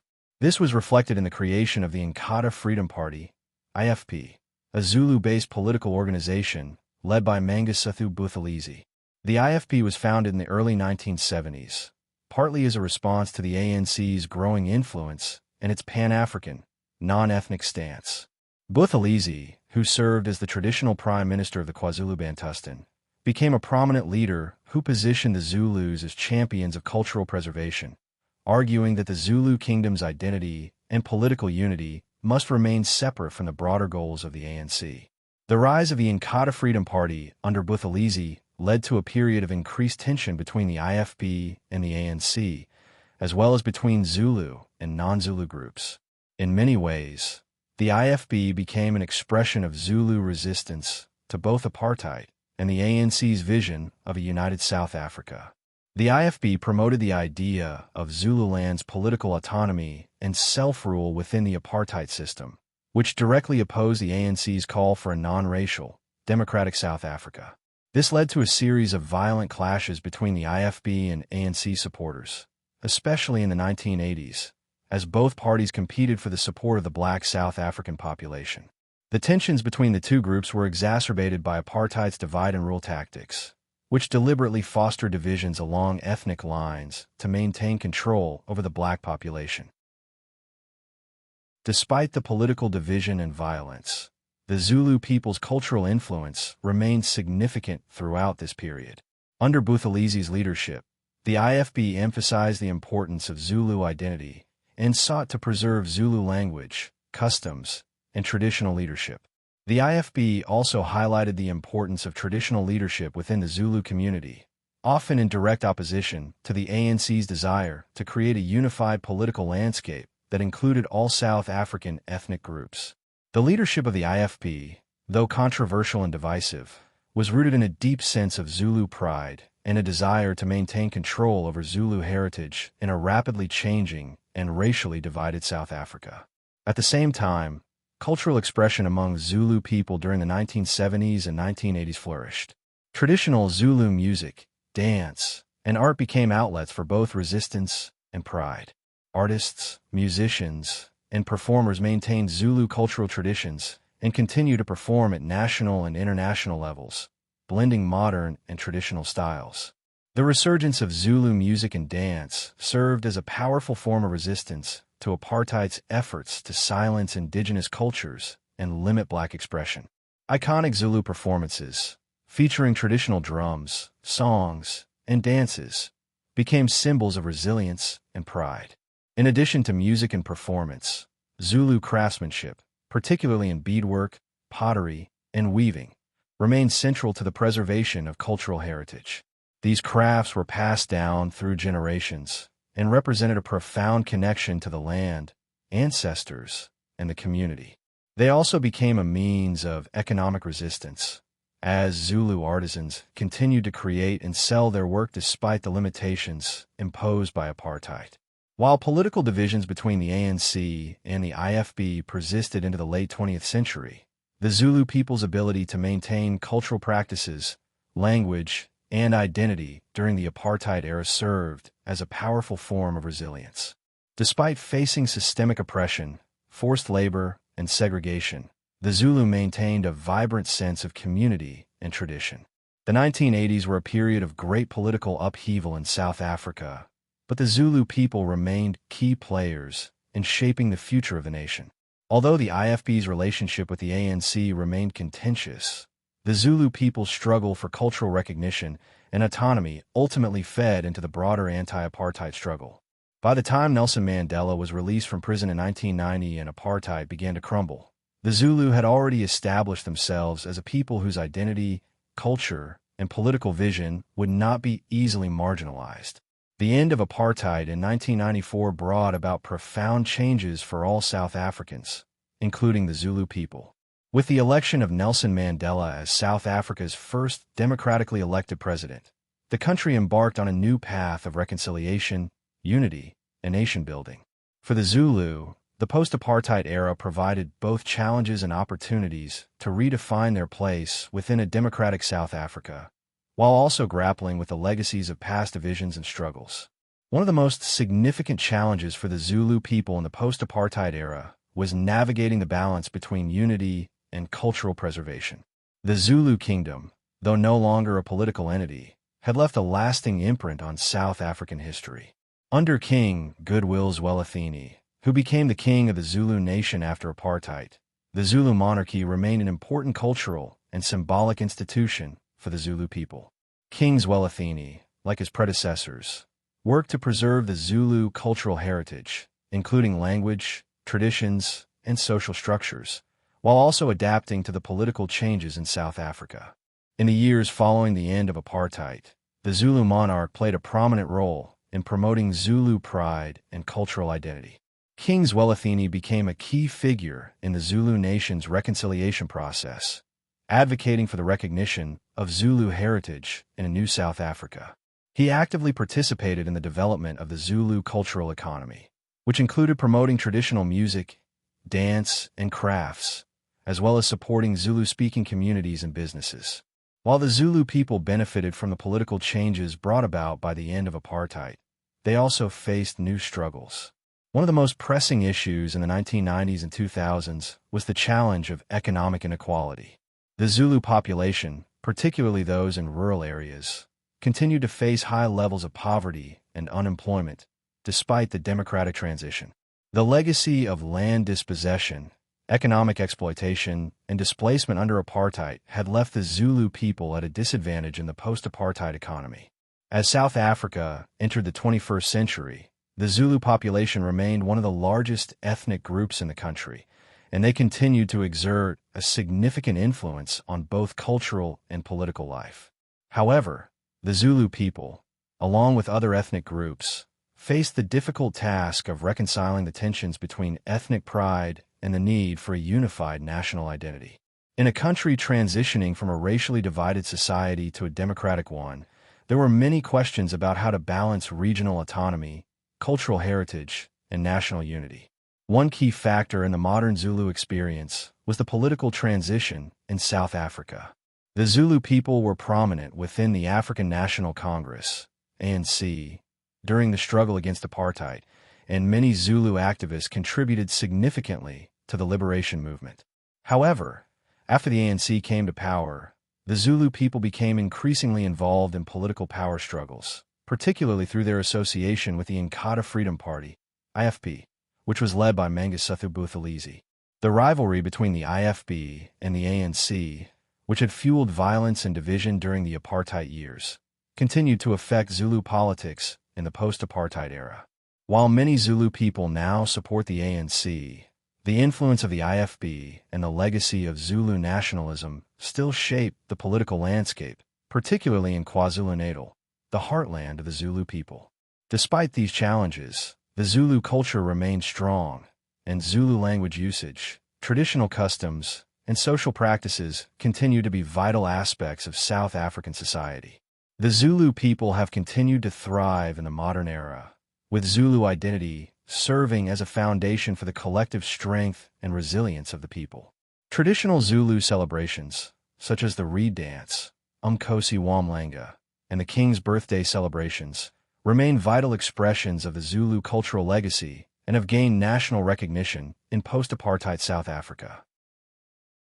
Moreover, the Zulu language, one of South Africa's official languages, has continued to grow in prominence, with Zulu literature and media gaining popularity both within South Africa and beyond. The use of isiZulu in popular culture, literature, and the arts has given the Zulu people a strong voice in the larger African and global cultural conversations. In a modern South African context, the Zulu people's contributions to national politics, cultural life, and economic development cannot be overlooked. The Zulu monarchy, although symbolic, remains a powerful figurehead in promoting Zulu culture, identity, and pride.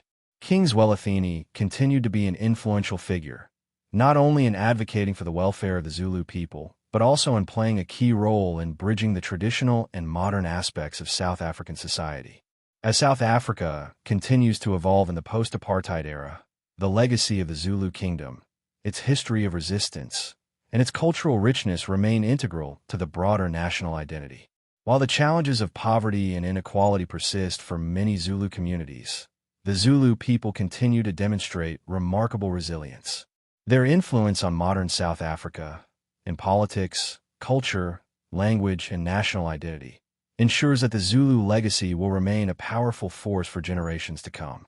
Thanks for watching. If you enjoyed exploring history with us, don't forget to subscribe and turn on notifications for more captivating stories.